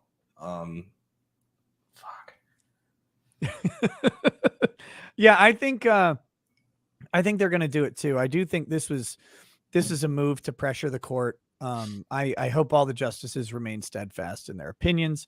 If any of them don't, they should be punched in the dick and thrown off the court. Especially if it's like Amy Coney Barrett, she should be punched in the dick twice. But I do think I think this is an important step. And the problem with Roe versus Wade is it's always been a bad ruling. Even if you agree with the principle that abortion is a protected constitutional right, Roe versus Wade did it in a very, very bad way. It was not an appropriate thing. And if you want it to be a protected constitutional right, just pass an amendment. Like, just do that. And when you have enough popular support across the country, you could manage it. I think that'll be a while. I don't think abortion's anywhere near as popular as people want to make it out to be. And I do think a lot of people are about to lose a shitload of money, and that makes me laugh because their money was made by turning babies into a coffee grinder. Like, it's like just disgusting to me. But yeah, that's always the fun part too. Is like the people who are. Maybe this isn't fair to say. Maybe this is just like, my own experience, but the people who are the most avid pro-abortion people, and I don't look at it as like pro-life or, anti-choice or whatever, like pro-life, pro-choice. Like, okay, do you agree with abortion or not? Like that, this is like no reason to get into semantics, but like the people who have always been more pro-abortion have always been, by and large, just fucking dumber. Like, just very hard to hold a conversation with. There's a fundamental disagreement over where life begins and what constitutes life, and it brings up logical problems that get difficult. So you're like, okay, well, when does it become a life? Well, when it comes out. Well, why is that when it becomes life? Well, because then it's breathing. It's like, well, it was processing oxygen before. It was just doing it in a slightly different way. So if your uncle's on the iron lung, he's no longer alive. Exactly. That's where you always get her. Well, like its brain isn't developed enough. It's like, oh, okay, so mentally handicapped people should just be killed, or people who get like a concussion or a lobotomy. Now we can have that conversation. However, I don't think it's the one that they want to have. No, you cannot take my autisms away from me, Brandon. Get rid of my favorite show. In a fucking bag. No. It definitely is that weird distinction, because like you always come down to like, okay, the if a human in the womb is just a cluster of cells and not a baby, then and you still have like pregnant women being, people who shoot a pregnant woman being charged with double homicide, then the law clearly doesn't know what a life is. Right. If both are concurrently true, then you have a serious issue with where the law draws the distinction of life. Yeah, and I think one of the issues with Roe versus Wade that is interesting to consider is that none of those people had ever seen an ultrasound. Like that's hard to remember that it didn't exist yet. Very interesting. So when they're talking about like 28 weeks or whatever, these trimesters, they don't actually know what that thing looks like inside. An ultrasound, nowadays we have that cool I don't know if you've ever seen it, but since I have a whole shitload of kids, I have. They have the 4D real-time ultrasound where it actually like it does like a 3D render of your kid in real time. Yeah, it's not that like grainy. They project smells at you and all that. Like it's like a water ride, Let me show you what one of these pictures looks like. Because they're fucking wild. So you know what, like ultrasounds are those gritty, weird pictures. Like you can't see them. This is what a 4D ultrasound image looks like when they do it. And there are better ones, but this one's just easy. So like you can actually see your baby. Like this is how far along is that? I have no idea what this one's from, but like you can. They can image a baby in real time through all of the tissue, and that's fucking crazy to me. The justices who decided Roe versus Wade hadn't even seen that black and white streaky ultrasound picture where the baby looks like a fucking lima bean with a creepy eye sitting there. It's weird. Its little heart's like, yeah, they didn't have that yet. So they literally didn't know what was going on in there. They could intuit what it was, but you can't visualize I'm it. sure like with medical silence, medical silence. Medical silence is medical violence. The medical silence was the year of 2020 and 2021. Medical science, like they had dissected, for lack of a better word, bodies of pregnant women that I'm sure they knew exactly like kind of where the fetus developed through the pregnancy. Like I'm sure they had that data, but it's a little different looking at that from like a fucking body and just like, anatomical science versus like, this is in real time, your baby's heartbeat. Yeah. Yeah. It's a big difference. they're moving around and stuff, and you can watch it. It's a weird experience. Like, again, I've been through it several times. It's a weird experience to see. It's like, oh, I kind of like had something to do with that. That's fucking odd. But no, I think it's time, like, and maybe there is like a reboot of Roe versus Wade in the future of some sort. I'm sure there will be various attempts to do it in some way, but maybe at least now they'll have more of a basis, because that was one of the problems with the ruling is they refused to define what life was or where it started. They said, we're not going to do that. We're not even going to take that on. It's like, why? You're deciding this position where this is an incredibly important question, and the law is going to be silent on it because you guys don't want to answer. Oh, okay. Yeah, you're doing that de facto anyway. Right. With your ruling.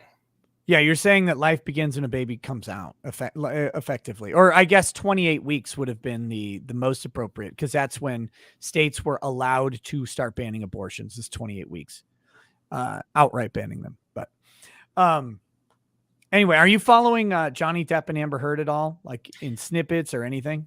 I've been watching your coverage when I get a chance to do it. I just pull it up, like, especially if I'm just like, so I have a ridiculous schedule. So like, I wake up at like 11, and so I'll put that on as like I'm doing my like morning routine, like getting ready, whatever, like all that shit. Like I'll listen to your coverage of it. And it's a lot more entertaining than just the raw court footage.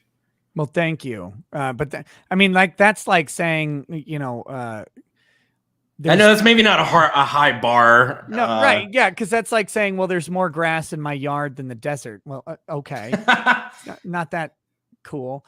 How many protein shakes do you drink in the morning? Like as part of your morning routine? I'm about to start drinking a little more.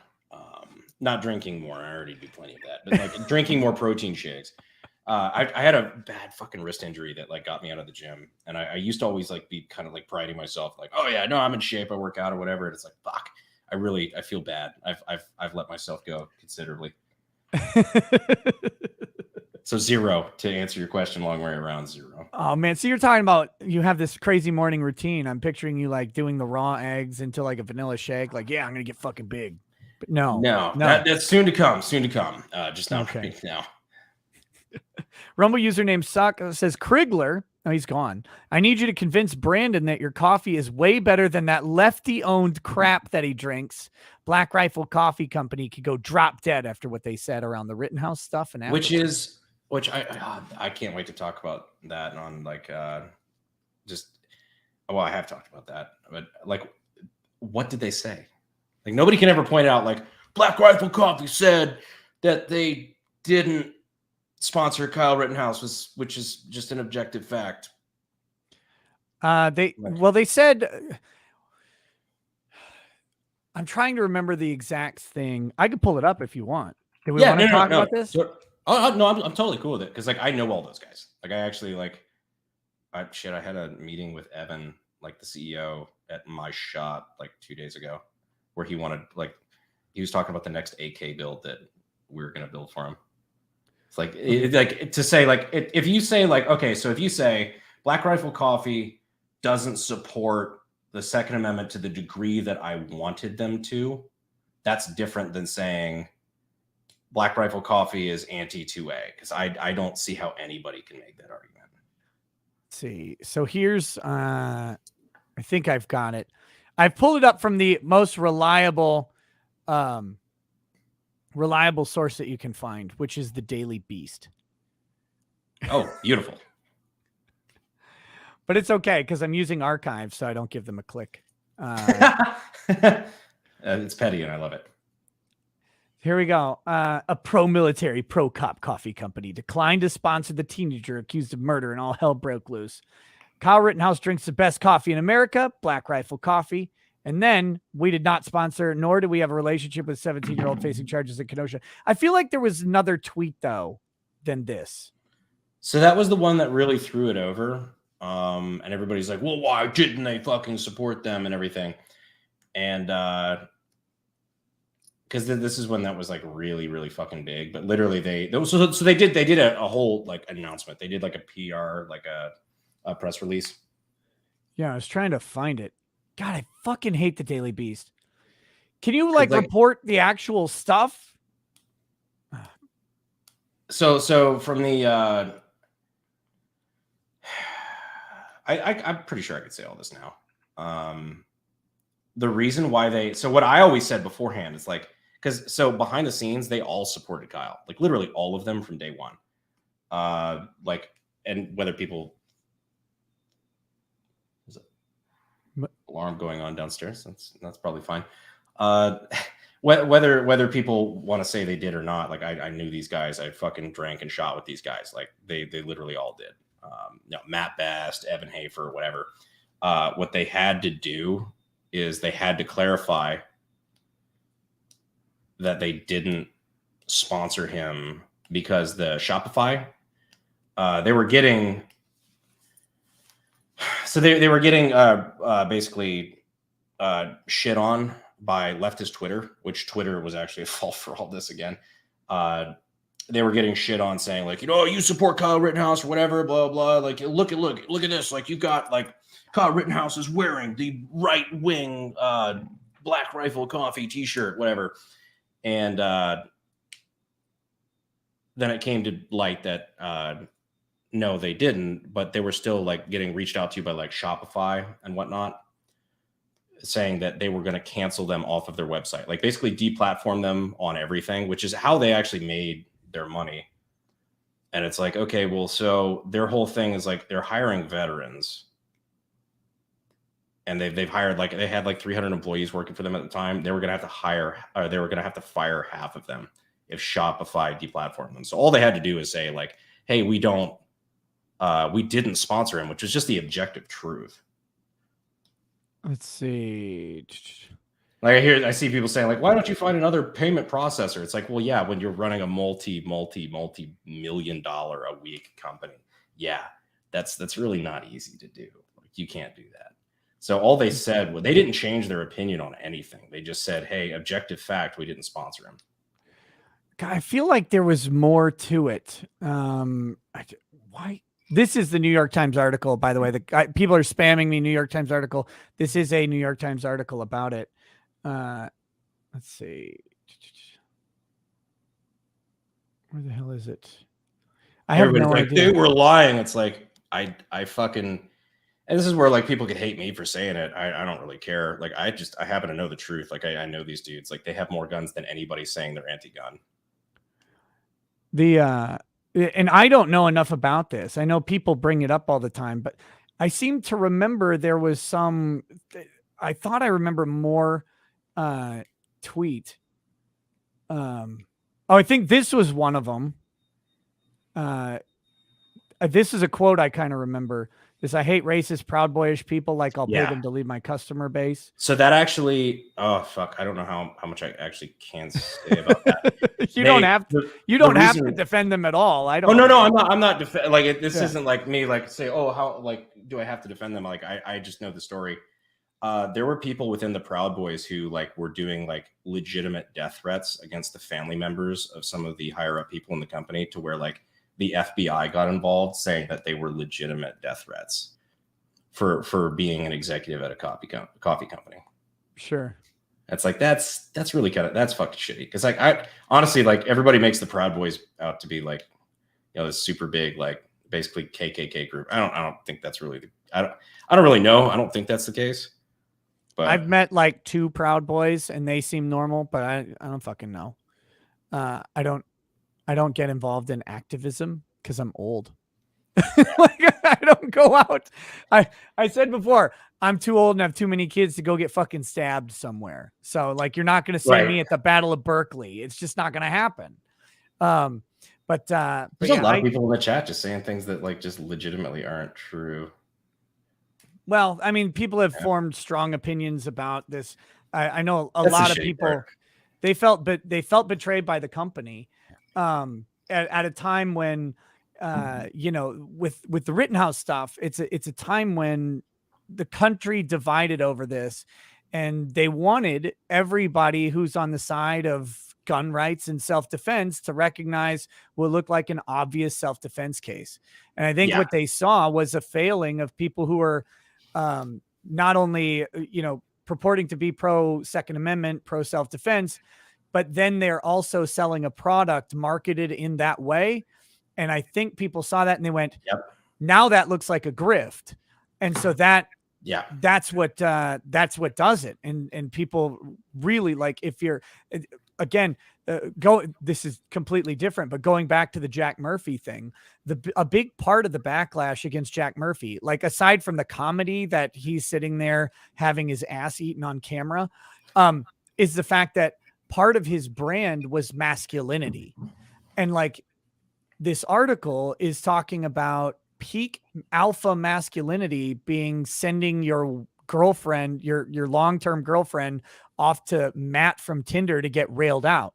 Like that's a disconnect. And now this looks like a grift. Now this looks like you're preaching masculinity. You don't believe it, but you're charging people $100 a shot to do this. So I think that's where people kind of got the impression from Black Rifle, whether that's a valid impression or not. No, I mean, I totally like that makes perfect sense as far as like, you know, that is the impression. Like that was the whole problem from day one. It's like that, like whether it's true or not, that was the impression and that was the problem.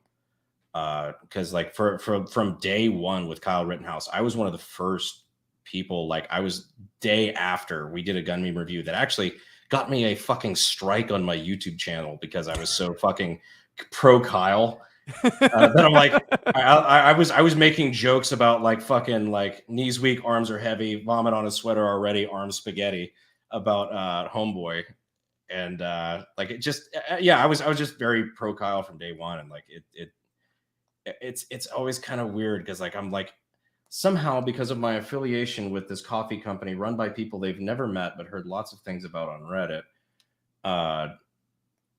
I'm simultaneously both anti Kyle and pro Kyle, which I'm like, I've been so fucking pro Kyle that and well, not only did we get shout outs like on Elijah Schaefer's show, like I can't believe you're sitting here lying about it, right? Like no, it's probably all the money that Black Rifle Coffee's never paid me. I bought this t-shirt. But I didn't see you on Kyle's legal defense team. How can you say you're pro Kyle? You weren't there. Fuck. You're right. And I watched all of it. So I would know. It just drives me fucking wild. And we've talked about it in private conversation shit too. It's just like, what the fuck do you even what do you do? What do you do about it at that point? Because people made up their mind when they first saw their first headline. And then, you know, Reddit took off. And the amount of untruths that I've seen that are just blatantly false.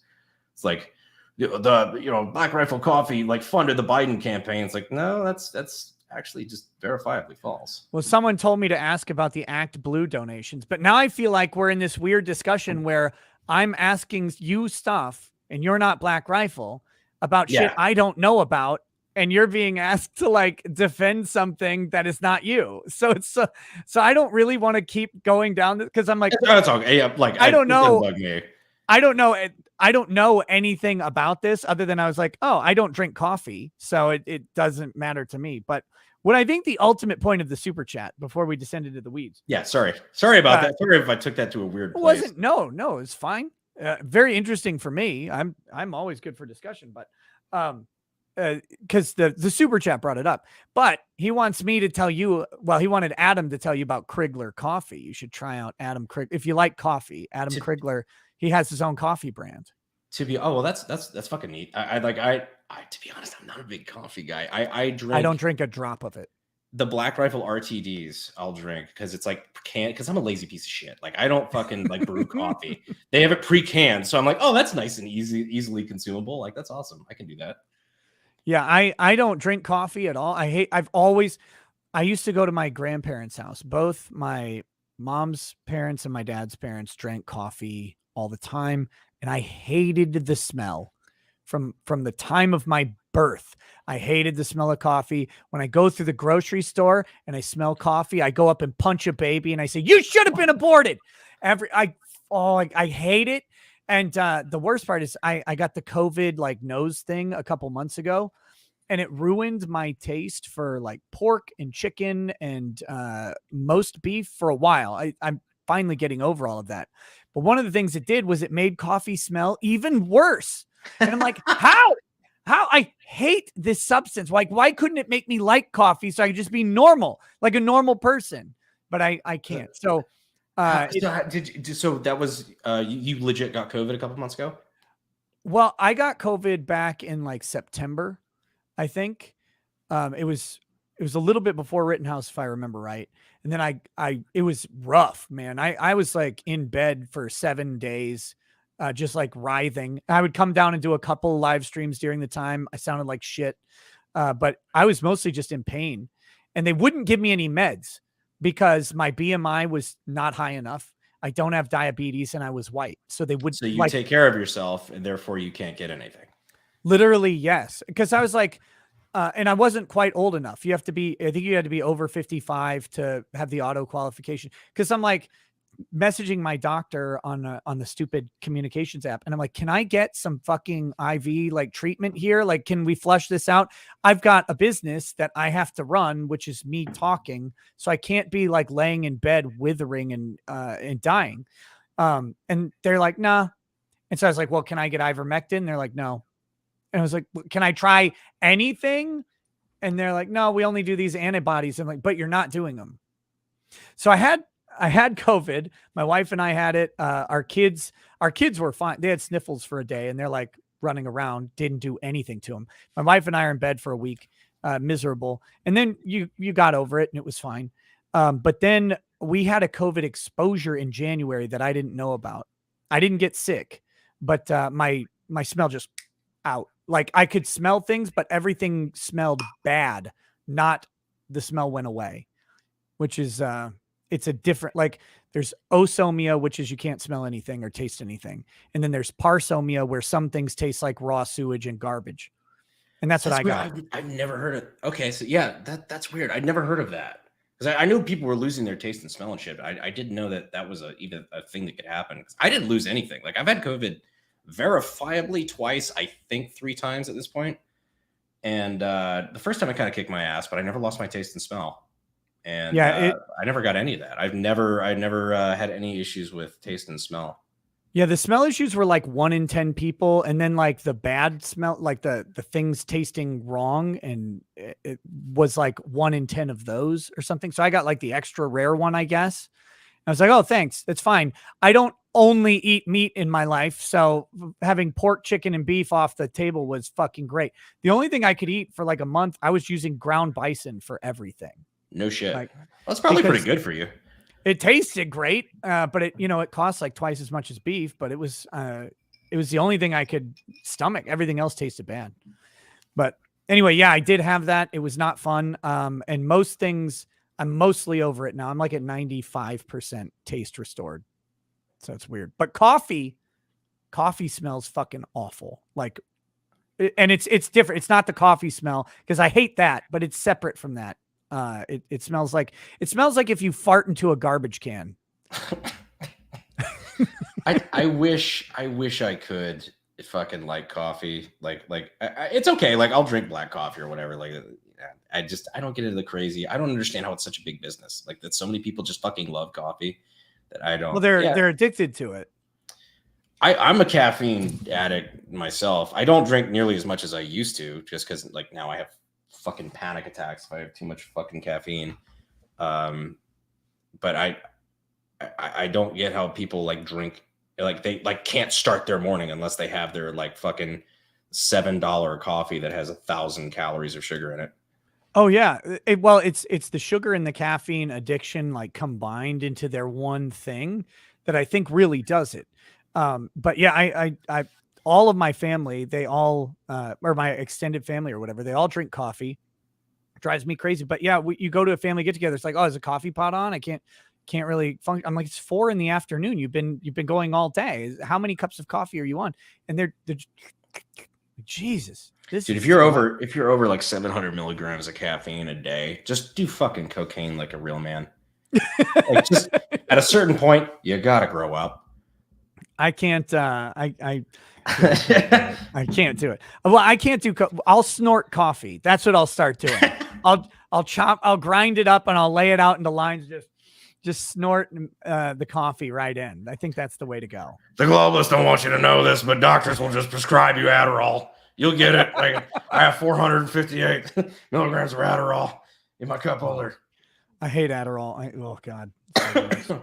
It makes me go to sleep. Anyway, okay. So the Black Rifle thing, people have sent me a bunch of stuff. Guys, I don't want to research this on air. And again, Brandon is not Black Rifle Coffee Company. So whatever he says isn't going to change anything. They don't even pay me. Everybody's like, who's grifting for them? I'm like, I bought every Black Rifle shirt I have except for one. I just happen to know the guys. Like, if you don't believe me, that's fine. I'm cool. But like, I'm giving you information that was shared to me by friends and recounting it to the best of my ability at 1 o'clock in the morning. So, you know, take it for what you will. Mosin. Oh wait, so we were briefly going to talk about Johnny Depp and Amber Heard. Based on what you've seen, how do you think it's going? Like, what's your impression of this situation? Based on everything, well, and especially based on what's being pushed to me by the YouTube algorithm and by the Instagram algorithm, it's a really good opportunity for Johnny Depp to get a lot of social cred. Because like everything I'm seeing, and this could be just the algorithm knowing my personal biases, but it's all looking good for Johnny Depp. Like just his moments of charisma are honestly hysterical. Like some of the compilations that I've seen go viral of just him reacting to cross-examination stuff is fucking hilarious. So who's the best character in the trial? And there is a right answer. Oh, fuck. I don't remember his name. Who's Johnny Depp's? Well, okay. Well, aside from Green Shirt Chick. Green Shirt Chick's pretty good. Yeah, she's not bad. It was Johnny Depp's like one of his best friends. The one Isaac Baruch, the guy from like Jersey. I think so. Yeah, the artist guy who's like, I didn't see nothing. He's great. He's like, have you ever heard Johnny Depp call her a cunt? What, like, to a face? Yeah, like that's like, oh God, that sold it. I'm like, yeah. Right. He was good. But I will propose to you that there is a true answer, and it is Dr. Mommy here. I've missed this one somehow. Oh, this was the expert witness psychologist that Johnny Depp's team hired. This is her in the gallery today, listening to the other expert witness who looks like a fucking ham beast talk about domestic violence. And she's just sitting there going, you fucking cunt, the whole time, like to herself. But yeah, this is we call her Dr. Mommy on this channel because we're refined, mature individuals. Clearly. I'm shocked to find gambling in this establishment. Yeah. She I think is the star witness so far. That's all I'm saying. Definitely see. Holy shit. And you know, so that's Johnny Depp's rebound, right? Yeah. She is married, so probably. Okay. All right. Well, she married to your Jack dude. Jack Murphy. I get that. God, I still cannot believe that fucking article he wrote. God, that I only read you the first like 3 paragraphs. It's a whole thing about how alpha it is to be controlling your significant other's sexual appetites. And of course, when you have total control of someone else's sexual appetites, what you do is send them off to get fucked by someone else. Like that is the logical outcome. Clearly, it's more masculine. Yeah, that was perplexing, especially for somebody like you. You know what? He clearly had some sort of like internet following. Like he knew the system well enough to like not be a nobody, right? Oh yeah. And yet he still didn't realize that, hey, the internet is forever. And this shit is widely available to anybody who knows what to Google. And his whole story is about going from, quote, Democrat to deplorable. So like turning away from this hedonistic life. But it's like, then why didn't you just do that when it gets brought up? Or you either get out ahead of it, or when it gets brought up, you embrace it and you say, yeah, you know what? This is when I was a dumb motherfucker. This is when I was weird. And I'm trying desperately to shed the vestiges of that, those poor decisions. Yeah, seriously, like that was the way to handle it. What you just go right into it, fucking 8 Mile that shit. Like, look at where I came from and look at the dumbass fucking opinions I used to have. And here I am now. And this is why I can talk to you. Like that. Exactly. That's the way to do it. Yeah, I think your assessment of Johnny Depp is correct. I was gonna, oh God, I gotta show you. I gotta show you the comparison picture of the two expert witnesses, because people have put them together. This is. I'm yeah. also hearing a lot about 69 for 69. If I should even ask about that. Okay, so Chatterbait, Oh, no. you're familiar with Chatterbait in general, right? Like, not that you I know the are- name. Okay, so I imagine it's like a live stream thing. Yeah, it's a sexually based live streaming platform. So people, you go on Chatterbait, you have sex, or you do play with toys, or whatever you're gonna do, right? Like that's So it's like that's the OnlyFans, like OnlyFans meets Twitch. right. And it's been around for a while, and there's a chat room and stuff, and people can the real popular thing, I think, is to get those Wii Vibe vibrators that can be controlled by phones, and they get those things hooked up to a super chat system, and they shove them in their ass, and then like people start sending super chats, and then they get off on having this thing buzzing around in their sphincter. You're literally like that is so damaging psychologically to have like the link between like money and my ass vibrating. That can't be, come on, man. That can't be good for like the human psyche, but keep going. Sorry. Yeah. So like, that's like one of the popular things, I think, to do on the platform based on my limited research. I know it sounds funny. I do not sit around watching Chatterbait. I find it weird. Like if I'm going to look at pornography, I will just pull up professionally produced pornography, get this thing done in a couple minutes, and be over with it. Like I'm not going to sit around. I prefer edited content myself. Yeah, I'm not going to sit around on 8 hours of 720p webcam with cum and Vaseline stains all over. You're insulting your own audience here. I prefer edited content. Who the fuck is going to sit around for 7 hours and watch a live stream of? I don't understand them because I don't have time to consume live stream content, but they managed to work it out, and I love them for it. Even if I don't get it, but no, I'm not going to sit there. Like, first of all, I don't need to jerk off for that long. Like, so it's a weird thing to me, right? Like they're on these streams. Okay. This is what these streams go on when you close your eyes. They are 8 hours long of like this naked hairy man walking around, like doing so. Like, we're back on the Jack thing. Right. Yes. Okay. So the uncovered streams. I was just thinking you were talking about Chatterbait in general.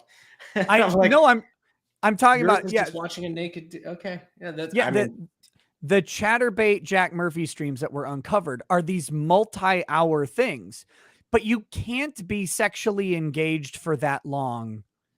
Like it just, there are functions of the body that have to recharge or whatever. So a lot of it is just these weird points where they're sitting around.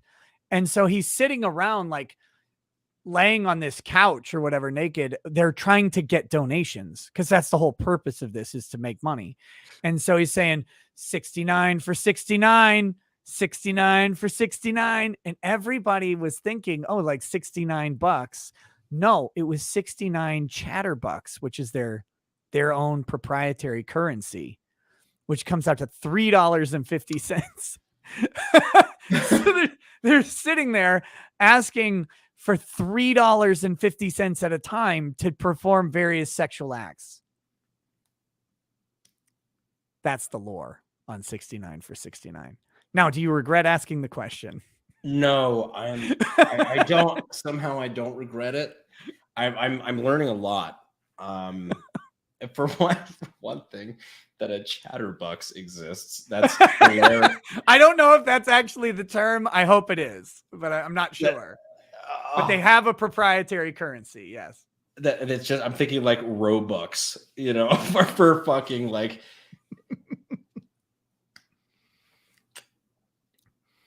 Oh, that's I'm not gonna say I'm better off having, you know, found out about this, but I'm definitely interested. Well, now you know that. Well, Chatterbait is like it's cheaper than you thought, so it's good. You're like, oh my god, I got to pay $69 for entry. Nope, $3.50. At what point do they just fucking legalize prostitution? Why don't they? I personally don't see any reason it shouldn't be. I mean, what is it? My body, my choice is the whole like fucking rally cry. Unless it's women that are hotter than you trying to sexualize themselves willingly. In that case, they don't like it very much. So speaking of women that are hotter than other women, so this on the left is Dr. Mommy when she was on the stand. This is Johnny Depp's expert on domestic violence, right? And psychology. And then this is Amber Heard's.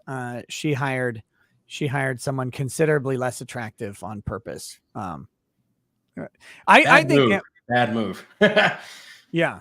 Well, I think Amber Heard feels like she needs to be the prettiest woman around. I think that's the narcissism that comes through. Not that she's like the hottest chick that ever walked, but she's attractive, right? She's a decent looking lady. And so I think that this chick was super intimidating for her. And that makes me happy. I think they should just parade hot women all over the courtroom constantly. Like they should have a ring girl like every time that a new witness comes up, like cross-examination. Yeah, and she walks to the bathroom, goes out of the court with a big sign. That'd be perfect.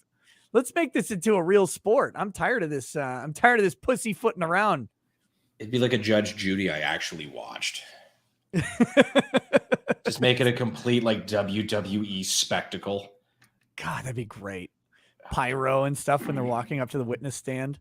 But anyway, so yeah, no, I think you're right though. I think Johnny is gaining a lot from this because he really was in a social credit rut.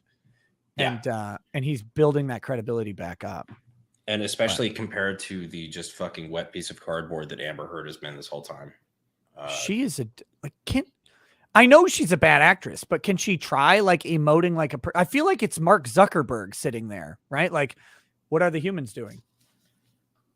What are they doing? Oh, I should smile. Yeah, it's fucking crazy. Like she's I don't know. And didn't she like just get? I saw a headline. I'm sorry, like I'm a headline reader at like on certain things. Yeah. That she just got like she requested to not have to testify and it got declined. Wait, did this just happen? I think I saw it earlier today, like a couple hours. Or that might have been Whitney Heard. Oh, was it? Well, I'm gonna try and find sure. This. So Whitney Heard was trying to not testify. She did not finish her, or they're trying to remove Whitney Heard's testimony. I can't remember. He's thinking about the dismissal request. Well, they tried to move to dismiss the case today, and they lost. So the case gets to go on. Got it. Okay, got it. So maybe that was it. But there is something going on with Amber Heard's sister, Whitney Heard. She walked out of her deposition, and then she refused to finish the deposition. So the question is, will they have her testify, or will they strike her testimony? Whitney Heard is a critical witness for Amber in some ways because she is one of the only people who is an eyewitness to alleged violence from Johnny Depp. Although they're ready on rebuttal with a personal friend of Whitney who she had confided that Johnny Depp didn't hit her. So they're ready to impeach that statement, but she is still there to make that statement. And so, which she's refusing to make. Apparently, I'm not fully up on what's going on with Whitney Heard right now, but that's what was being stated today by Andrea Burkhart, who was on my show. So we'll have to see how that goes. But well, that's cool. Yeah. It's a weird. I just got my Instagram deleted. Wait, what? Yeah, I'm pretty sure. Why? My buddy just hit me up via text that he's like, "Hey, did your account get deleted?" Now I'm like, "Confirm it's you logging in." No, Instagram. What? I see it. Brandon _Herrera. Nope. Wait, no, that's a tattoo guy. That's not you. What's your Instagram? It's just at Real Brandon Herrera. And I literally just found that out now. That's cool.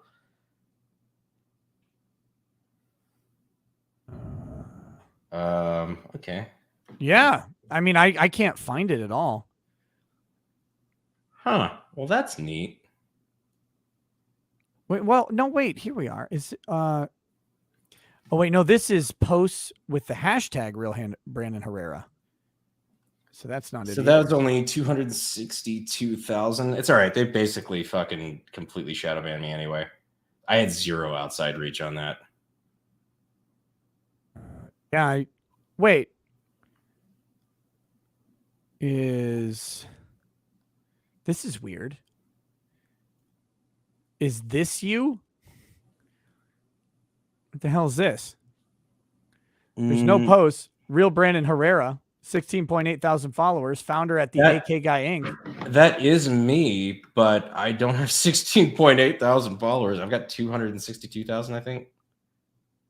Yeah, and there's no posts at all. Insane. Yeah, that's my exact description. That's the and I'm not following 3,700 people. I thought it was less than 1,000. I wonder if you got hacked. I really hope not. Because if you got hacked and then someone deleted it and then they changed the name and took it over or something, you know? Maybe. This is sorry about that. I just literally found out about this now. This is breaking news. We've got breaking content at 1:18 in the morning. Brandon Herrera account deleted. Go to Twitter. Tag Instagram. Tell them that they're fucking stupid or whatever, and they need to get it back. Elon, help, please. Buy Facebook or Meta next. There is that handle has an extra R in it. Oh, it sure does. 3 R's. Does it? Oh, okay. Yeah. How the hell did it have that much following? It's because they're just grifting, buddy. They've got a link to your YouTube channel. Or wait, no. Yeah.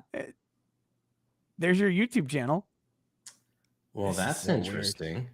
Yeah, sorry. We're helping you I out. just found out about that. Dude, sorry to fucking hear that. That shit. I know you're saying that you don't have a ton of outreach on there, but it still sucks whenever you get canceled from fucking anything. It's a massive disaster. Like, because you work at building these fucking platforms, which is not easy to be very clear. Oh no, God no. Yeah. And then it gets swiped away. So how many, like, were you murdering Haitians on your Instagram or something? Not in recent memory. No, it keeps it. So Instagram censorship drives me fucking crazy because they always accused me of like sale or soliciting of illegal goods, and I'm like, hey, does anybody know where to find this rare AK magazine? And it's sure. well, that's legal. Like, that's perfectly. It's not even a gun. Like, I'm just asking, like. And you're not soliciting it, like you're not selling it. You're asking where to get it. Yeah, you know, different stuff. For example, like different stuff like that. So sure. All my friends were like, "Oh yeah, check out, how much they're pushing like Instagram Reels. Like, you could sign up for their affiliate stuff and like get paid for posting content here." And I try to go, and they're like, "Not only do we decline to offer you this, but you should be lucky you still have an account." Right. Oh, thanks, guys. I don't post fucking anything on my last Instagram picture was it was me at the Make-A-Wish ball, and then before that was just a pile of bread. This was also at the Make-A-Wish ball. See, this is my Instagram account is lit. Oh man, it's just a pile of bread. It's a good looking pile of bread though. It was good, but yeah. Oh, and this is me right here. Also very, very manly. But so what did you think about that whole deal? Oh, what? Wait. You swing. What is it? The mattress defenders? Yeah, I call them the dumpster bros, even though they're father the and dumpster son. defenders. That's what it was. Yeah, I can't wait for their trial. I cannot fucking wait. It's August, and I will be covering that trial. If it's televised at all, I will be covering it like Rittenhouse. Dude, it is so Texan. Those guys at deep Abilene, Texas. Oh God. When I first looked at it, I thought they were guilty, but the more I looked at it and kind of examined the video, I think it's actually a good shoot. Really? No shit. Yeah. Yes. What's hard to see is off screen. The guy, right before they shoot, the guy raises a baseball bat that he's got, and he goes to hit the old man, and he gets tagged in one of his arms, and then he throws the baseball bat, and it actually hits the old man. You can see it happen in the video, and that's when the son unloads with the shotgun.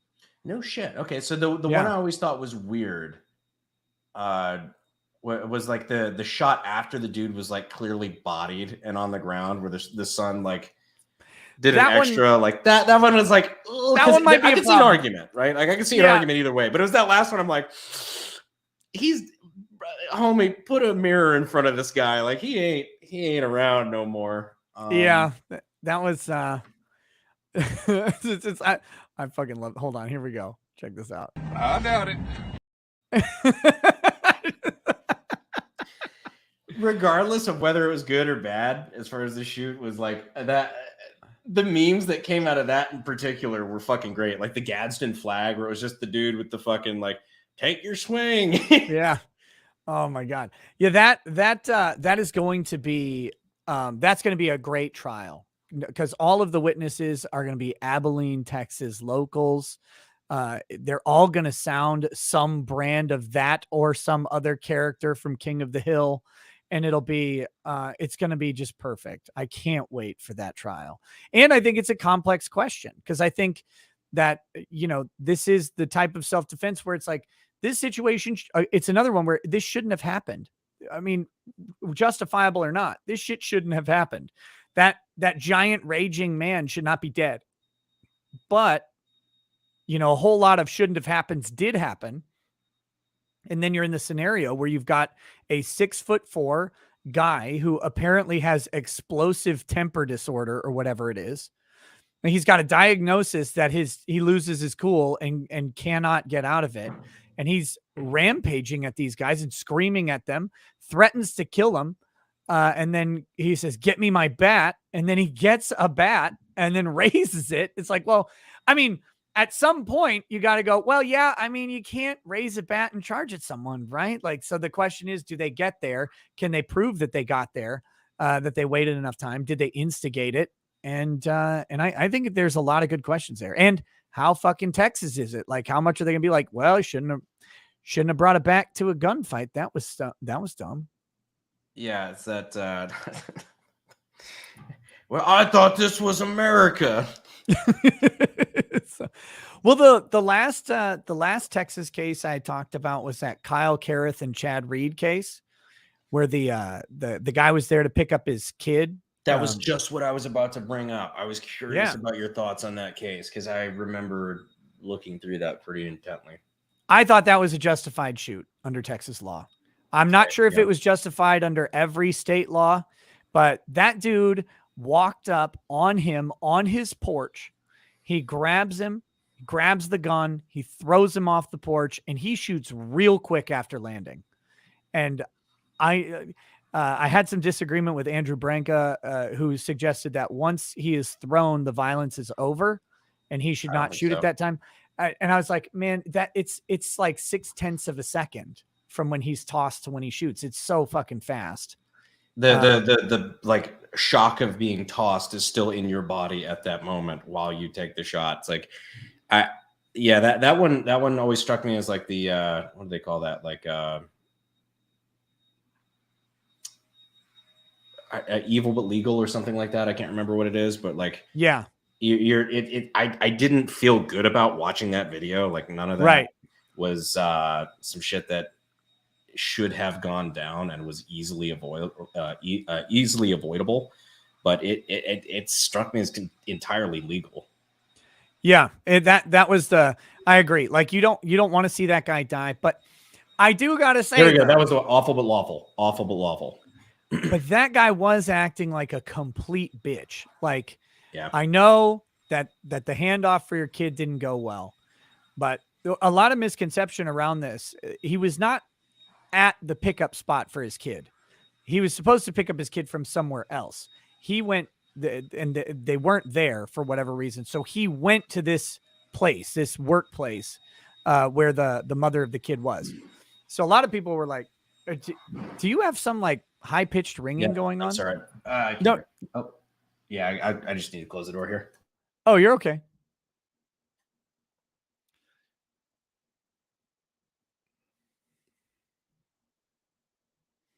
I was just making sure your house wasn't on fire. Like, I know our conversations, No. but I was like, I mean, if you need to go throw a bucket on something, that's okay. No, I don't think so. No, that was the vacuum. So I believe that if I threw a bucket on something, that's going to be met very poorly. But anyway, like, so he was not there to pick up his kid. And that was a big misconception. They're like, why are they hiding the kid from him? It's like, they told him the kid is not there. That's not where he's supposed to be to pick up the kid. Now he's at a workplace with employees. He's making this giant scene. And when he walks up to that porch and he says, I'm going to take your gun, I'm going to fucking shoot you with it or whatever. Like that, at that point, I'm like, dude, what are you doing? You can't do that. You can't do it. Yeah, there was no way that was one of those where everybody was in the wrong. Like morally speaking, it's like it was so easy to de-escalate in so many different ways. And I agree, like the wife was totally egging that on. Oh yeah. Yeah, she was bad, but he did not get charged. They went to the grand jury. Grand jury said, nope, we're not even going to charge him. So they resolved that for us. But anyways, man, it's getting late. I'm going to do the super chats. You're welcome to stay, but I don't want to keep you. You've been on a long time. So yeah, I that noise is totally back, and I apologize to everybody. I will have to bail. But okay. No, it's awesome, dude. I appreciate being on. It's fucking awesome hanging out and kind of just talking shop. So yeah, no, dude, thanks for having me, and thanks for Chad for tolerating me as well. I will exploit your presence whenever. Feel free to do so. I'm that's what I'm here for. All right, man. I'll talk to you later. Awesome. Thank you, brother. Peace. Okay. We have we're gonna do unbreaded. Relax. It's late. I wanted to respect my guest's time. I think, didn't he read unbreaded with me last time? Okay, here we go.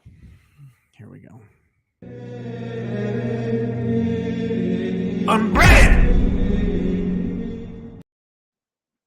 All right, it's unbreaded time. Here we go with the random number.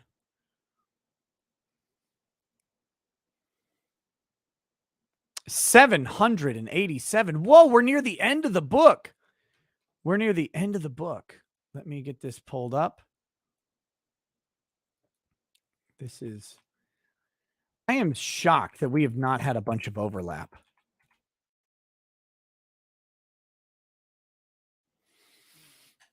Oh, gotta like stretch out. Gotta get ready. Gotta get ready for this. Gotta get ready for the unbreaded. Oh, I see the people leaving in droves. Perfect. Good. That unbreaded signal is a signal for if you do not like it, go ahead and leave. It is okay. One day you will understand the proper discipleship.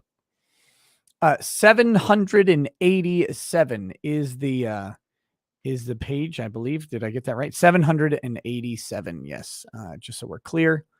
And then here we have the 787 is the PDF page number, the file page number, not the page number that's on the page. So, here we go. Let's do it.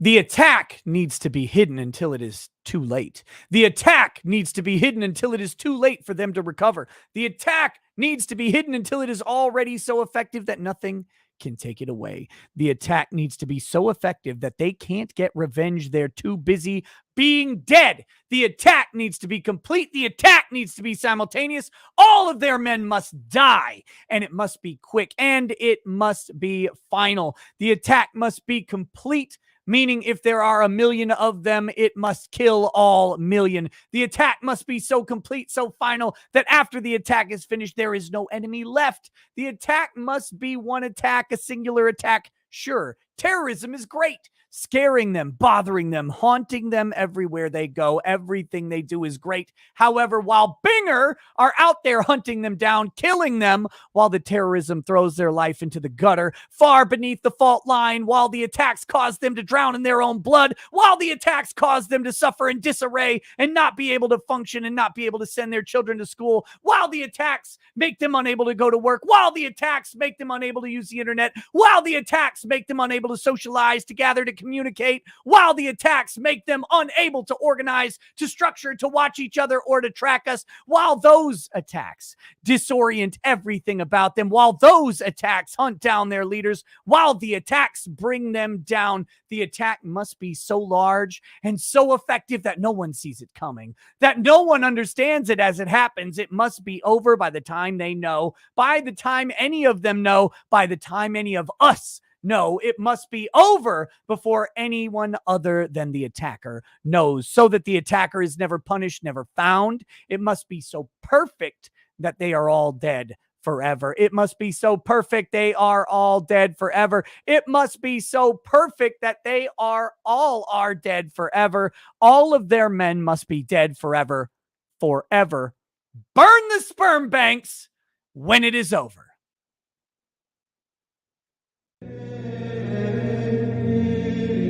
I'm bread. There we go. There we go. Oh my gosh. Oh. All right. So many people left during that. That was amazing. Do I have a podium? No, I don't have a podium. I live in a house. Real quick, for those of you who are new to the Unbreaded Manifesto, that is the manifesto of a UCLA professor of philosophy named Matthew Harris. He posted that on the UCLA philosophy message board and then emailed all of the professors that he was going to murder them with bullets. He was arrested. To my knowledge, he has not stood trial for his alleged crimes.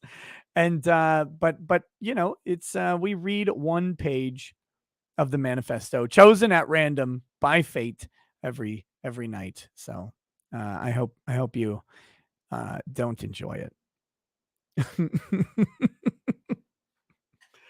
Oh my gosh. With that, let me read the rest of these super chats and then we'll buzz out of here for tonight. I gotta get a little shut eye before the show tomorrow, of course. So we're gonna hit those super chats. Thank you all for hanging out. Mo Zamboni, Ricada Law, I give many thanks to LawTube. I am the new designer of Good Logic's recent thumbnails. Check the thumbnails from today on out. Thank you for making a platform that allows me to enact my grift in proper. Go get it, buddy.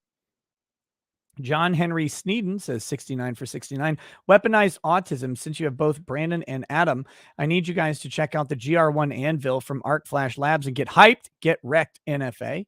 Patricia Galen, can you toast my boyfriend Brandon? He is 27, met him when he was 19. He's always had strong morals, stands up for his beliefs, has paid the price for it. He's working the overnight shift at Amazon and want him to hear your toast. I can. Yes, I mean show today, but it's a show, I mean tomorrow for me. Here I am sucking down Kentucky Owl. I got to get to the liquor store and get some more everyday booze because I'm putting a damper on this very expensive rare whiskey. To Brandon, a man of strong morals, a man who stands up for himself, and a man who has suffered consequences for standing up for his own beliefs. A man of conviction is the essence of man. A boyfriend to Patricia, working overnight at Amazon, making things happen, making things work, doing things that not everybody would want to do for the sole purpose of support, of integrity, and of advancement. May advancement come swiftly and Brandon realize his goals. Happy birthday, brother. Wait, I don't know if it's your birthday, but you're 27. Happy being 27 then. Michael W., never have your face and your ankles in the same frame. Anyway, Nick and AK, man, can I get a toast for my birthday? Love the content. Keep at it. Michael W., the man of wise words, keeping your heels and your face. It's face and heels specifically, but keeping his heels and his face out of all pictures. Cheers to you, brother. Happy birthday. May there be many more to come. William Media, I'm doing something extremely unwise and quitting my job to become a content creator. My late father left me enough money to live off of while I make it happen. Your creativity Pepe talks have inspired me for the last 3 years. Well, go get it, man. Work harder than you've worked in your entire fucking life and grab it by the scrotum and run with it. The bleep hole. Whoa, when worlds collide, I'm so confused why Brandon Herrera is on here, but I like it. Shout out, Brandon. Love your content. Nick, I paid. Now you drink. This whiskey does something special. When you take a sip of it, everywhere in your mouth that it touches tingles and lights up. And I've now taken 3 quick sips of it. It's a crime. It's a travesty.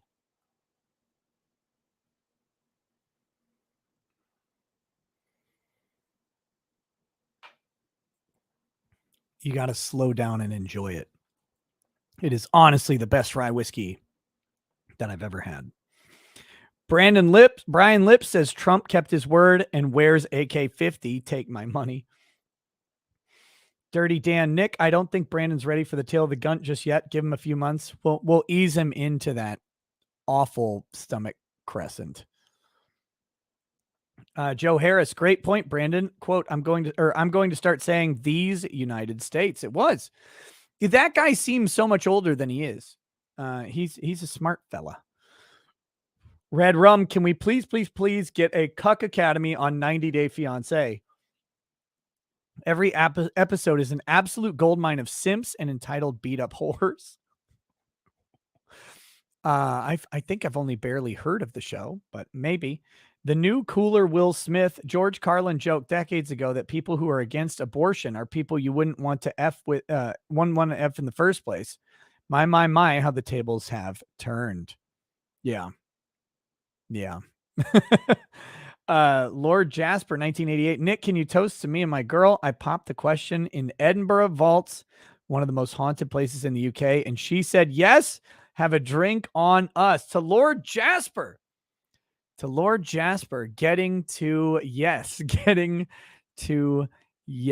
And starting the relationship that will be life-defining. And may that life-defining relationship draw lines that are positive on the notebook of your existence. And may those lines carry on into illustrations and tapestries that we cannot fathom. And may future generations look back on them and marvel and wonder. Cheers to you and yours. Litho Mike.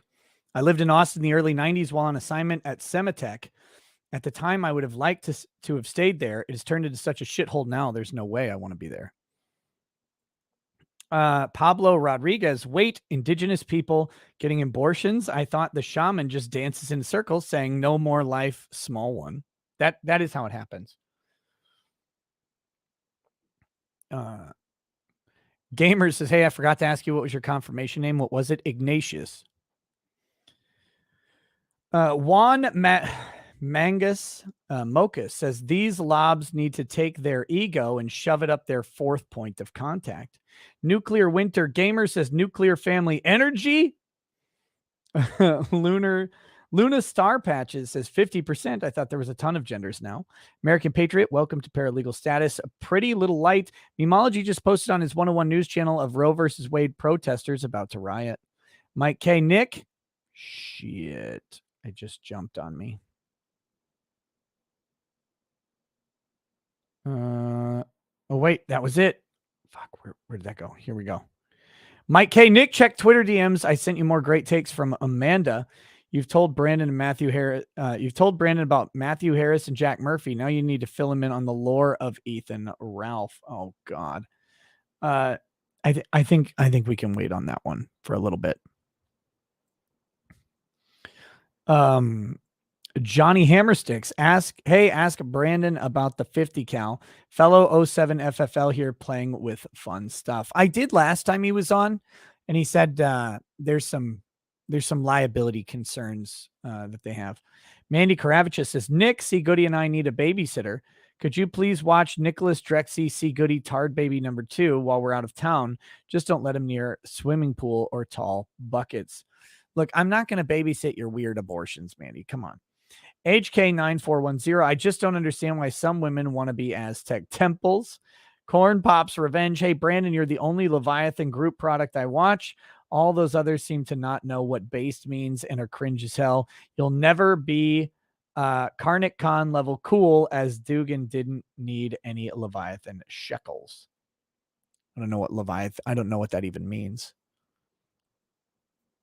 I have no idea. The Squid, am I wrong? But isn't Roe versus Wade a bad interpretation of the 14th Amendment? Yes, due to a strong argument that the state laws are due process for depriving someone of liberty. Yeah, it's a terrible interpretation of all the law that it references. Literally all of it.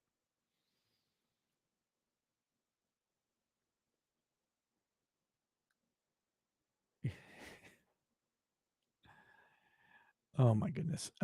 King Dude says, if you really want to abort your child, just raise them for 18 years and then send them to the U.S. military. That's how the right has aborted their kids for years. Damn. Yo Kahuna, a little late for this, but can I get a toast? A week ago, I graduated from college, and this week I started trade school to become an electrician in hopes to one day escape commie Canada, come to the States. Wish me luck.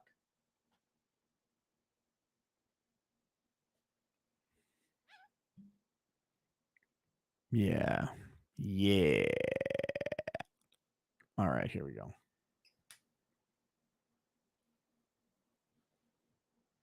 Yo Kahuna to graduating university and heading into a trade, heading into a time of education, apprenticeship, and prosperity.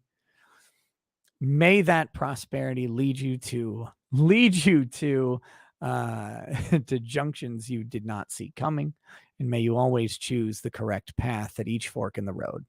Cheers. The one that leads south into the United States. S. Asp says the cult of Moloch is literally rioting in LA right now over Roe. George Lopez. Dear Brandon, how much did you need to pay the Alphabet Boys for getting licenses to make your semi-shooties to go full auto shooties? Once I'm back stateside, it's an aspiration of mine. Hopefully South Dakota does me good since it's my resident state. AJ Cook, look at SLT article. Utah company objects after Blaze Media reported ties its coffee to alleged Kenosha shooter. We don't traffic in national tragedy, and to us, that's what this is. Spokeswoman talked mad trash and walked it back later. Shit. James Pyle, listening to conservative talk radio in Seattle area tonight. Host mentions Nick Rekieta. It was cool seeing your influence grow. Hey, that's awesome. Very neat. It wasn't the show. I was on a radio show. I don't even know where today at 7:30. I'm not sure. It was Victoria Taft was filling in, I think, for someone. Is that who it was? Yeah, Victoria Taft. I'm not sure what radio station I was on tonight, but I was on one, so that was cool. Polytoes says, I lost my smell for bleach and vinegar with the common cold I caught just after COVID. Been about 6-7 months and started supplementing lion's mane mushroom. That finally seemed to help my smell come back, in case the info might help anyone. I was prescribed a nasal steroid by my doctor, which as I got through that seemed to help. But, you don't know if it's that or time or whatever. D says, I've got family worried about the Roe versus Wade. They are concerned that because they remove the language of the law, that the whole my body, my choice against the poke will be used as a null and void against it. You don't have medical autonomy. Like we want it. We want medical autonomy against vaccines. But think of the lunacy of this. Trying to draw a parallel between the government saying, no, you cannot kill a baby inside you, and the government saying, I want to forcibly inject you with a vaccine. Those are vastly different things, right? Because you did the actions that caused you to become pregnant. And now you are trying to eliminate that outcome. With the vaccine mandates, the government is just saying, we're going to come and pump medicine into you, regardless of how that affects you or what long-term side effects you may have, or if you want it at all. One is a restrictive action, which is, to me, more permissible than compulsive action. That's a key thing. Now, of course, with the abortion, you also have a life to consider. That life says, oh, I don't need these anymore because I'm not playing any more audio. That life is entitled to rights under the Constitution, in my opinion. But that's the main thing.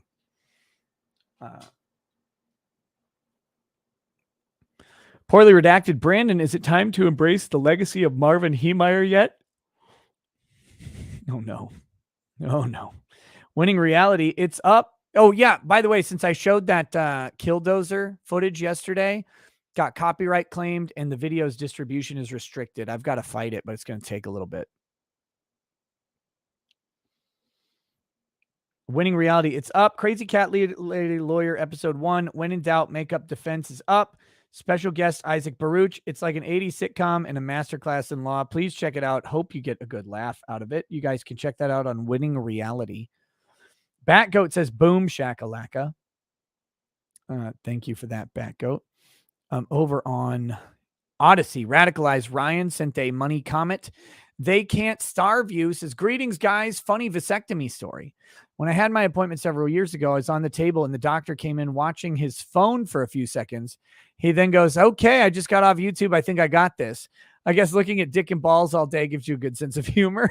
That's a good one. Herman Armenia says, think about it. Roe overturned. 2020 riots all over again. Democrat MSM complex support them. People tired of this shit. Largest electoral middle finger to Dems in national history. May 2nd riot commission created. Biden loses legitimacy. We elect President USPS. Okay. Oh, use OBS. Fuck you. I was like, what? 9B61FXD. Warren wants some fresh scalps. There's 1,024ths of a joke in there somewhere. Warhawk of Chagora says, cheers to 380K rackets. Oh, did I make it? Sweet. I toast you with some Kentucky Owl confiscated bourbon. Congratulations. Thank you. Thank you, good sir. I appreciate it very, very much. YME, when are you going to make kinky nose on nose action? Ooh, Thunder Pumper, welcome to Paralegal. Joe M, I now support Roe versus Wade simply because seeing constant blue check posts about Handmaid's Tale might be worse than killing babies. Pastor Flash, have you tried OBS for all your streaming woes? Dan Goodwin, I did not expect Runkle to unbuckle his belt on stream earlier while I was simping for my wife and her amazing leather work at KG Western Designs. Lol.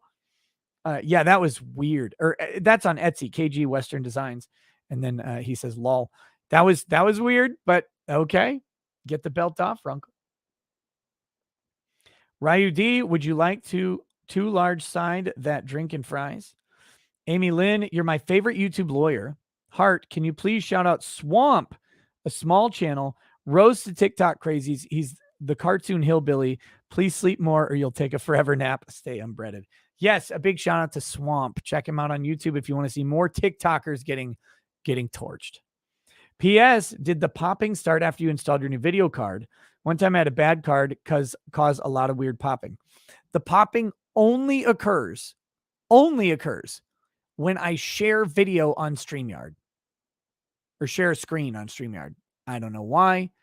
It's very weird. In theory, it could be related to my new video card.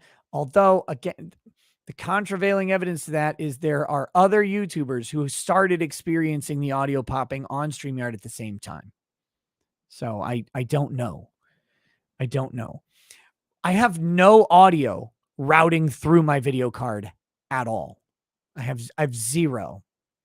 That doesn't mean that it's not causing the problem, but I'm not using like an HDMI out from the video card to an audio source, and I disabled it. Like I don't know what the fuck is going on.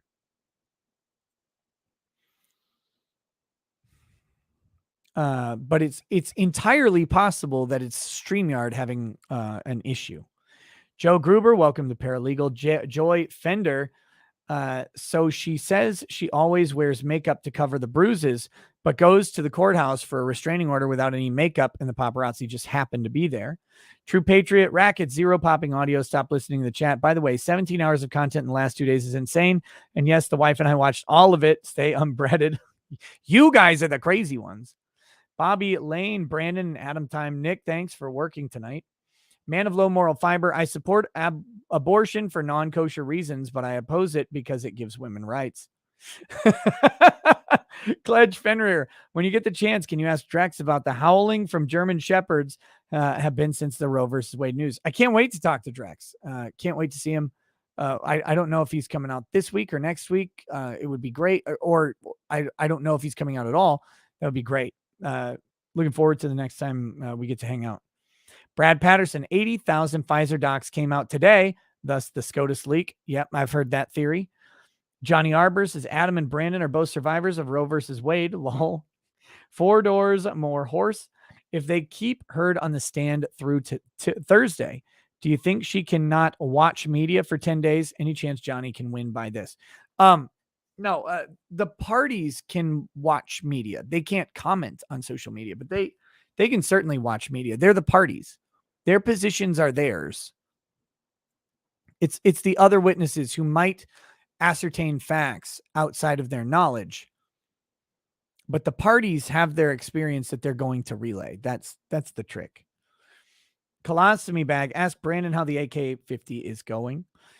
I did last time he was on. Austin McConnell, do you think that Roe versus Wade leak was done to distract from the COVID-19 vaccine documents releasing recently? I don't, but I know people do, and I'm not like invested in the reason. So sure, maybe it is, but I don't personally think that, but it could be. Joe Gruber, thank you for the donation. Mandy Moody Morgan, welcome to Paralegal. Righty Rofty Pixels. Def, get Windigoon on. He's a dope Christian YouTuber. John Brown, my cousin Roy is gay. Don't forget. Bobby Lane, Yan Roberts Murphy beard is perfect. Cornelius Buttknuckle Krigler. What's all this I keep hearing about Tim opening a coffee shop serving up Krigler coffee exclusively? The Goose, welcome to Paralegal. Hell Warden, WOT. I almost just choked to death on pork rinds. No wonder no one eats them. The Dime Store Cinema. I appreciate you. I have a podcast, The Dime Store Cinema, where I pedantically talk about movies and culture. Sounds terrific. Bloody Scorpio. Don't forget the dildo. America floats. Jack cares how his kids see him, not about them. Patty Leather. Stop blaspheming. You, Soy, Tim Pool, and the gun Juan Valdez need to stop saying JC or GD. Blasphemy is worse than maps. Interviewee Michael Jones. His book explains everything. Be Catholic. Polak. Cole Roberts. Explain Roe from a separation of powers standpoint. From a separation of powers standpoint?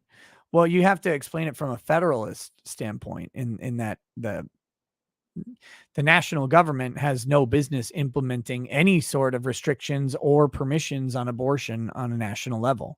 They just don't. There's no reason for them to have any say over it at all. It is a 10th Amendment issue on how to control the murder of babies in one state. Citizen 7, I was just reading earlier that the original 1973 Roe versus Wade opinion was leaked to the press as well back in the day. I heard that too, something about that, but, I'm not sure.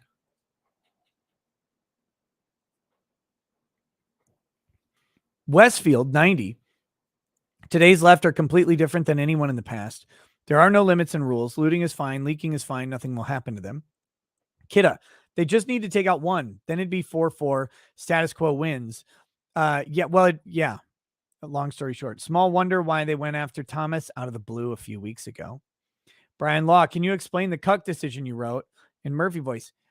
Sorry, had to finish my time with Big Bear Barry. You're going to have to be more specific, hun. Shane Fitzgerald, what do you guys think the real reason abortion is such a sacred cow? Is it really just women's rights or something deeper? I think it's something deeper personally, but I don't know what that is. They don't care about rights. Like I've got to point that out. The pro-abortion people don't have some particular sacred holding of rights. Like they don't care about rights in any other context. It's weird. It's like this bodily autonomy argument. Well, my body, my choice. But the only person who gets bodily autonomy is the pregnant woman who wants to terminate the pregnancy. Everybody else, the government's all up in your fucking doctor's business, telling you what prescriptions you can get, what medical procedures you can get, demanding insurance payments, not allowing cash payments when insurance is on the table. Shit like that is all government intervention in your medical decisions all over the place. Try to buy Sudafed and you go on a government list.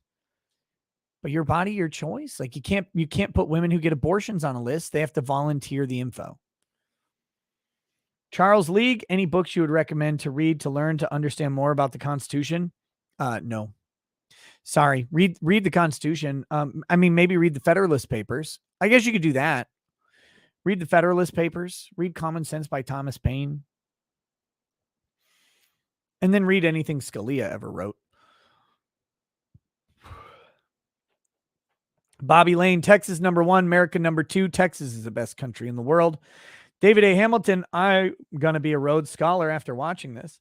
American Patriot, thank you. Bo Stoker, 713.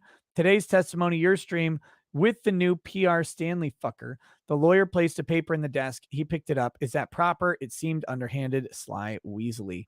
I don't know what would make handing a thing to okay, I can think of one thing. Amber Heard is not supposed to speak publicly about the trial. She and Johnny Depp are not. If the PR firm is directing comments from Amber Heard into the public, that could be considered a breach of that order. That could be a problem. I don't know if that's happening. I don't know that the judge would have a specific problem with that, but they're not supposed to speak publicly about it. America's big fat debt. You're not ready for the most base take. Abortion up to 18 years after birth. Teenager acting up. Timmy not make it a star quarterback. Just a boredom. Winston Dupree says he really doesn't want kids. Patty Leather, MLK was a red. He worked for Juices. He went to Chicago. The Lithuanians threw rocks at him because he wanted to destroy Catholic neighborhoods. We weren't white. Interview Michael Jones, be Catholic. HDT son, there would be havoc. Tater pictures. Wait, abortion is more important than black lives. Christopher C. Woko Haram back at it. Noir 777. I'm so messed up when the one said it begins with V and ends with E. My first thought was Vor. JFC, I've been on the internet too long. Oh, dude. Yeah, that's not good. That's not good. American Patriot, welcome to Paralegal Status. Sectus Gaming. If this ain't the crossover event of the year, then I don't know what is. Great show. Godspeed. Siomara, I love you, AK Jesus. Disconnect. Have you seen Will Chamberlain's thread on Twitter about his speculation of who the Supreme Court clerk leaker is? Interesting stuff he found. No, I have not. Did you see Destiny's Twitter? Audio leak of Paul Joseph Watson doing a Richard Spencer and saying a lot of gamer words and wants to genocide people. Imagine my shock. A Carson 87. Amanda is just projecting her inner fantasy. Galactic Emperor Schlurm. Does Warren have war drums playing off screen? Solid Broly. There are pregnant men emojis. I thought men would be allowed to have an opinion on abortion. Apparently not. I cannot keep up with the rule changes. Yeah, there's no popping right now because I'm not sharing a window. That's the problem with all the theories about the various like hardware issues is like It only happens when I engage in a certain act within a certain web-based software. That's the only time the mic popping occurs. So that tells me that it's Occam's razor would suggest that it's something wrong with the actual software, the web-based software.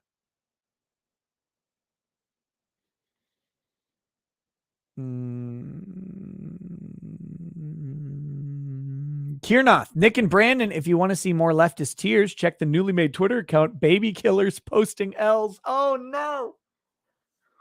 Oh, that's gonna be my going to sleep mantra. Bitrate issues? I don't think so. I don't think it's a bitrate issue.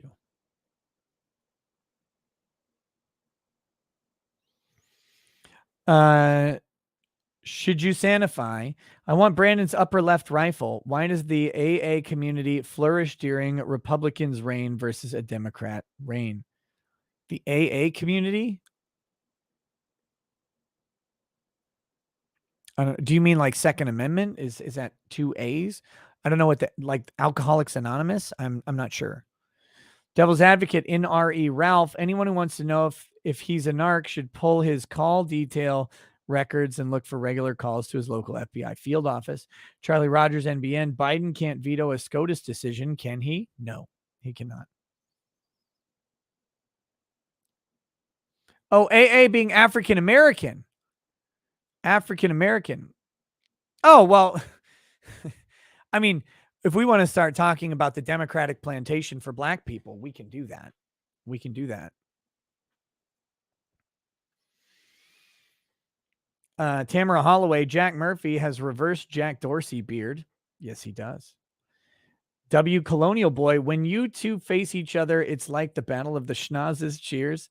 Rad Robot, I'll put my 3% against Dollar Store Macklemore's 50% any day. Gizmo, my body, my choice, and vaccines must be mandated. Ironic much. James Shart, Brandon Herrera, and Larry Correa on your show at the same time. The All Gun Night. Bobcat 3J, hello from Rhode Island. Hearing AK Daddy talk about the relevant thing is interesting. Can't wait to watch Twitter meltdown like the witch from Oz. Mike Hunt, Handmaid's Tale Season 1 was pretty good. Unix EDU, Grifting Ricketts is my hero. Homeboy, don't sleep. Not today, Galvatron. Darth Vader says, so why is a cluster of cells not life, yet a single cell on Mars is life? NRB Film. Love the Baldwin interrogation breakdown you two did. You should do one on the ABC interview Alec did a month later to see if anything he said would mitigate the damage of his initial interview. Orange Red, they did a New York Times article and said they did not want Trump supporters and called St. Michael racist. John M. BRCC New York Times article. Katoth Swiss. YouTube is censoring what I really want to say. So here's $5. Ryojimata, what Brandon is ignoring about BRCC is that their CEO openly shit on Kyle on their podcast and on Twitter. Anonymous, they threatened to dox Alex Jones. Really? That's crazy. Cole Roberts, how many leftist claims would survive 12B6 and Iqbal?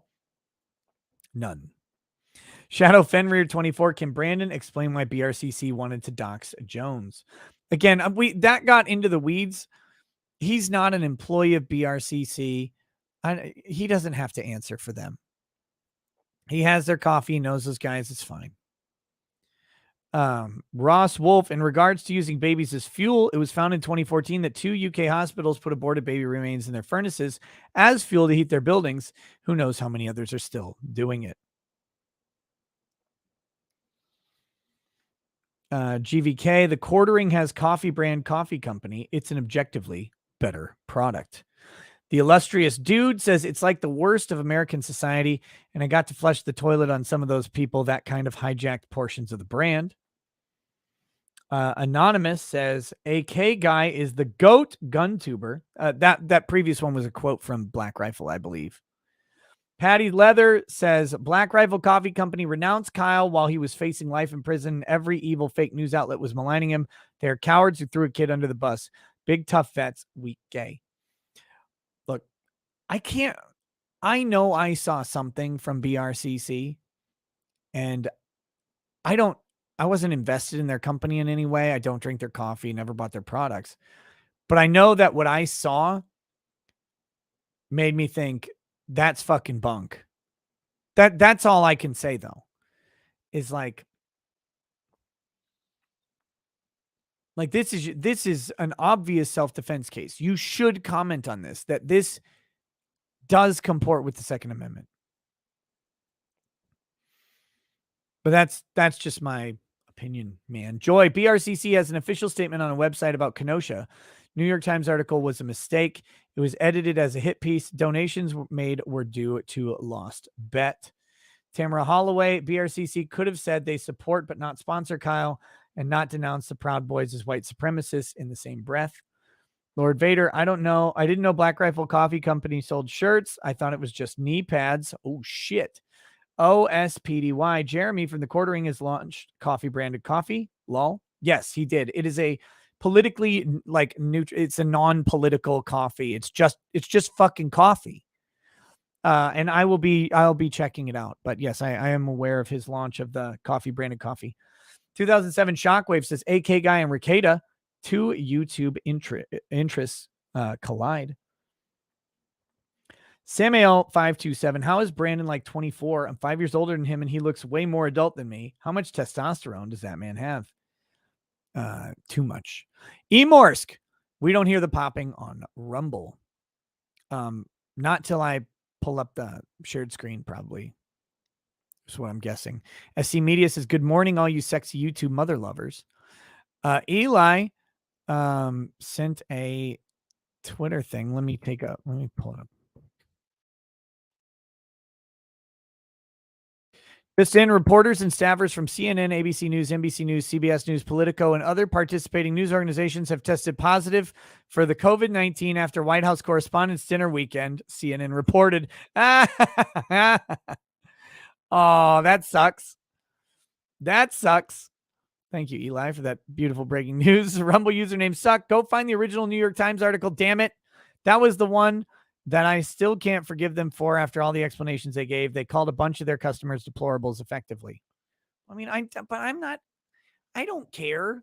Like, if you don't like Black Rifle, I'm not telling you to like Black Rifle. Fuck them. They could have sponsored this show and they didn't. Not that I ever asked them or they ever asked me or I ever talked to them, but like, I don't have any vested interest in them. I'm not here to make them better or worse than anything. I legitimately don't care. I remember some vague thing going, that's kind of bullshit. Thought you were gun guys, and Kyle Rittenhouse is clearly not fucking guilty here.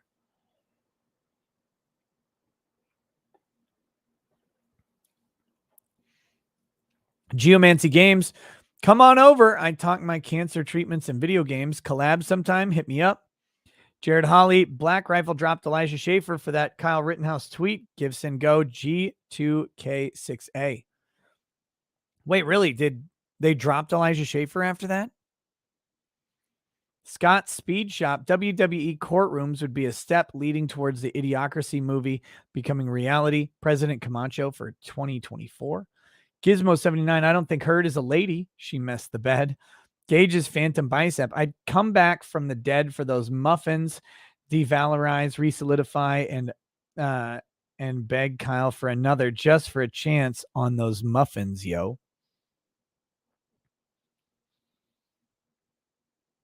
How's Elijah Shaver wrapped up in all of this stuff? Like, I know he made the tweet, I guess. Damn. Michael Turchin, shit's popping off in LA with abortion protests. I tagged you in 2 videos on Twitter if you want to see them. John M says Brandon's Instagram password 12345. That's a joke to the YouTube censors. We're not actually releasing passwords. That was a comedy bit. Wax Cutter Nick, you're the best. Keep doing what you're doing. Thank you. Thank you. I will. Greg Hudgens, biatch, you don't know what Abilene people sound like. I don't? I doubt it. Really? I don't know what Abilene people sound like? I doubt it. Logan Coots, stoked to see you getting more involved in firearms law in here. Keep up the hard work. Hashtag AKG notification squad. Mr. Pliskin, congrats to Undead Chronic, the most canceled man in YouTube, for reaching 50K subscribers on his 13th channel, a relentless green skin warrior who exposes grifters like Jack Murphy. Thank you. There you go, Undead Chronic. Matrix Tech, if I make you a website, can you log into, to track your pages and randomize the ones you haven't read and displays the pages randomly selected? Would you use it? Sure. Yeah. Just make it so I can import all the ones that I have done, because I have a list that people have been keeping for me, which is so nice.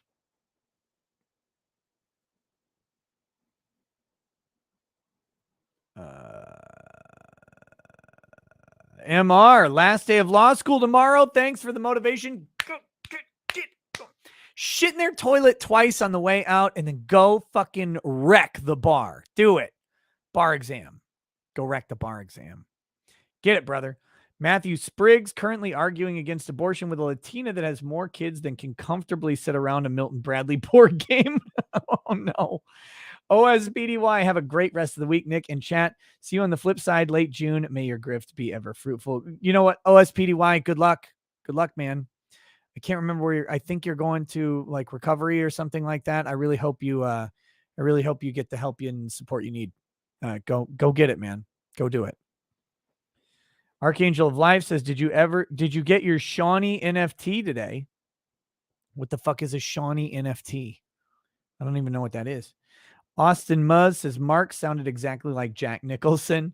Bootleg Kokoro, can we thank drugs or something that Amber Heard never got pregnant with Johnny Depp? Oof. Greg Hudgens, FYI, your audio is popping off on this entire stream like 1,000 times. Watch back if you don't believe me. I don't believe you that it's going the entire stream. I think it's only when I share stuff. But maybe, I don't know. I could check. Dean O, have you talked about the Casey Troika and how it connects to first draft opinions? Best context for this thing? No. Jason Savorn, the human fetus is the closest that humans will ever be to perfection. Lucifer hates God and wants to destroy and create his own creation. Pro-abortion advocates are simply simping for Satan.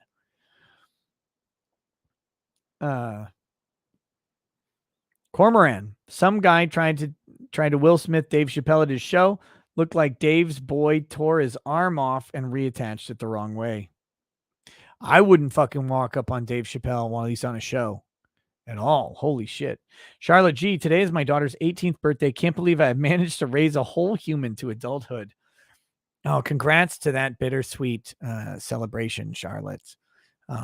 As your daughter leaves, know that you can trust in the values that you've instilled in her to make appropriate decisions and to make acceptable mistakes. Cheers. Cyclonic tendencies. Half of all abortees are male. Damn straight we can weigh in. Eric from Wisconsin. You all digging on Brandon for BRC while Kyle actively supports AK guy.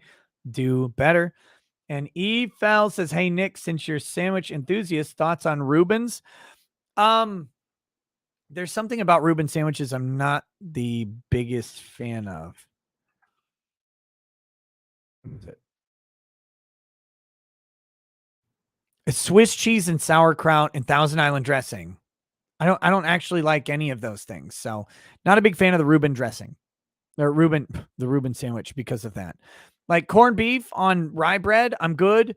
I would put other stuff on there, but yeah, I don't like Swiss cheese at all. And sauerkraut I find disgusting, and Thousand Island dressing is just not enticing to me. There you go. That's it. Thank you all for hanging out with me tonight. It's been a blast. I really thought about not doing a show, but I'm super glad I did. Having Brandon Herrera and Adam Krigler on was an unexpected treat. So thank you for chilling with us, and we'll see you tomorrow for Johnny Depp versus Amber Heard. Amir, it's a whole 6 hours and 15 minutes away. I might get a little sleep tonight, so that'll be great. All right, guys. Hope you have a good night. Peace. Peace.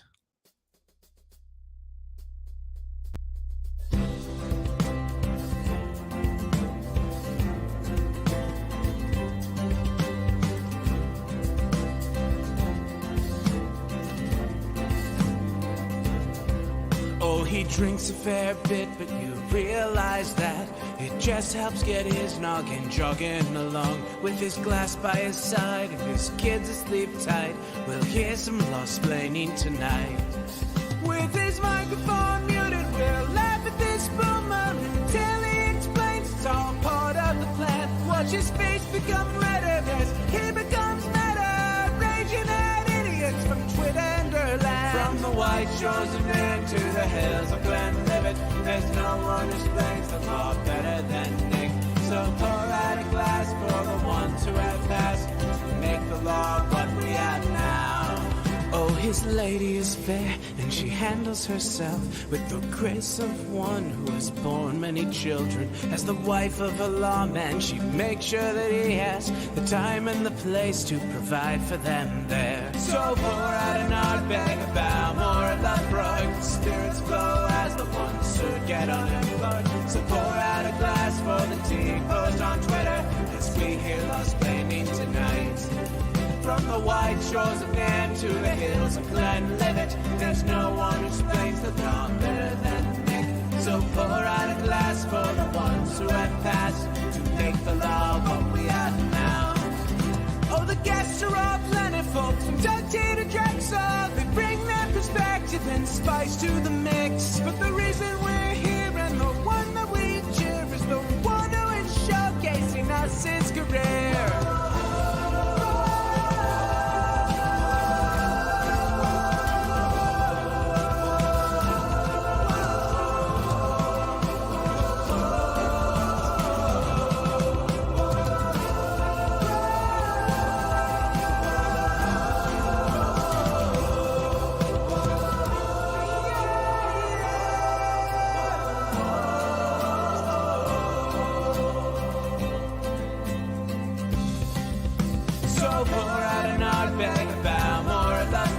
Spirits flow as the ones who get unemployed. So pour out a glass for the tea post on Twitter as we hear law-splaining tonight. From the white shores of Nairn to the hills of Glenlivet, there's no one who explains the law better than Nick. So pour out a glass for the ones who have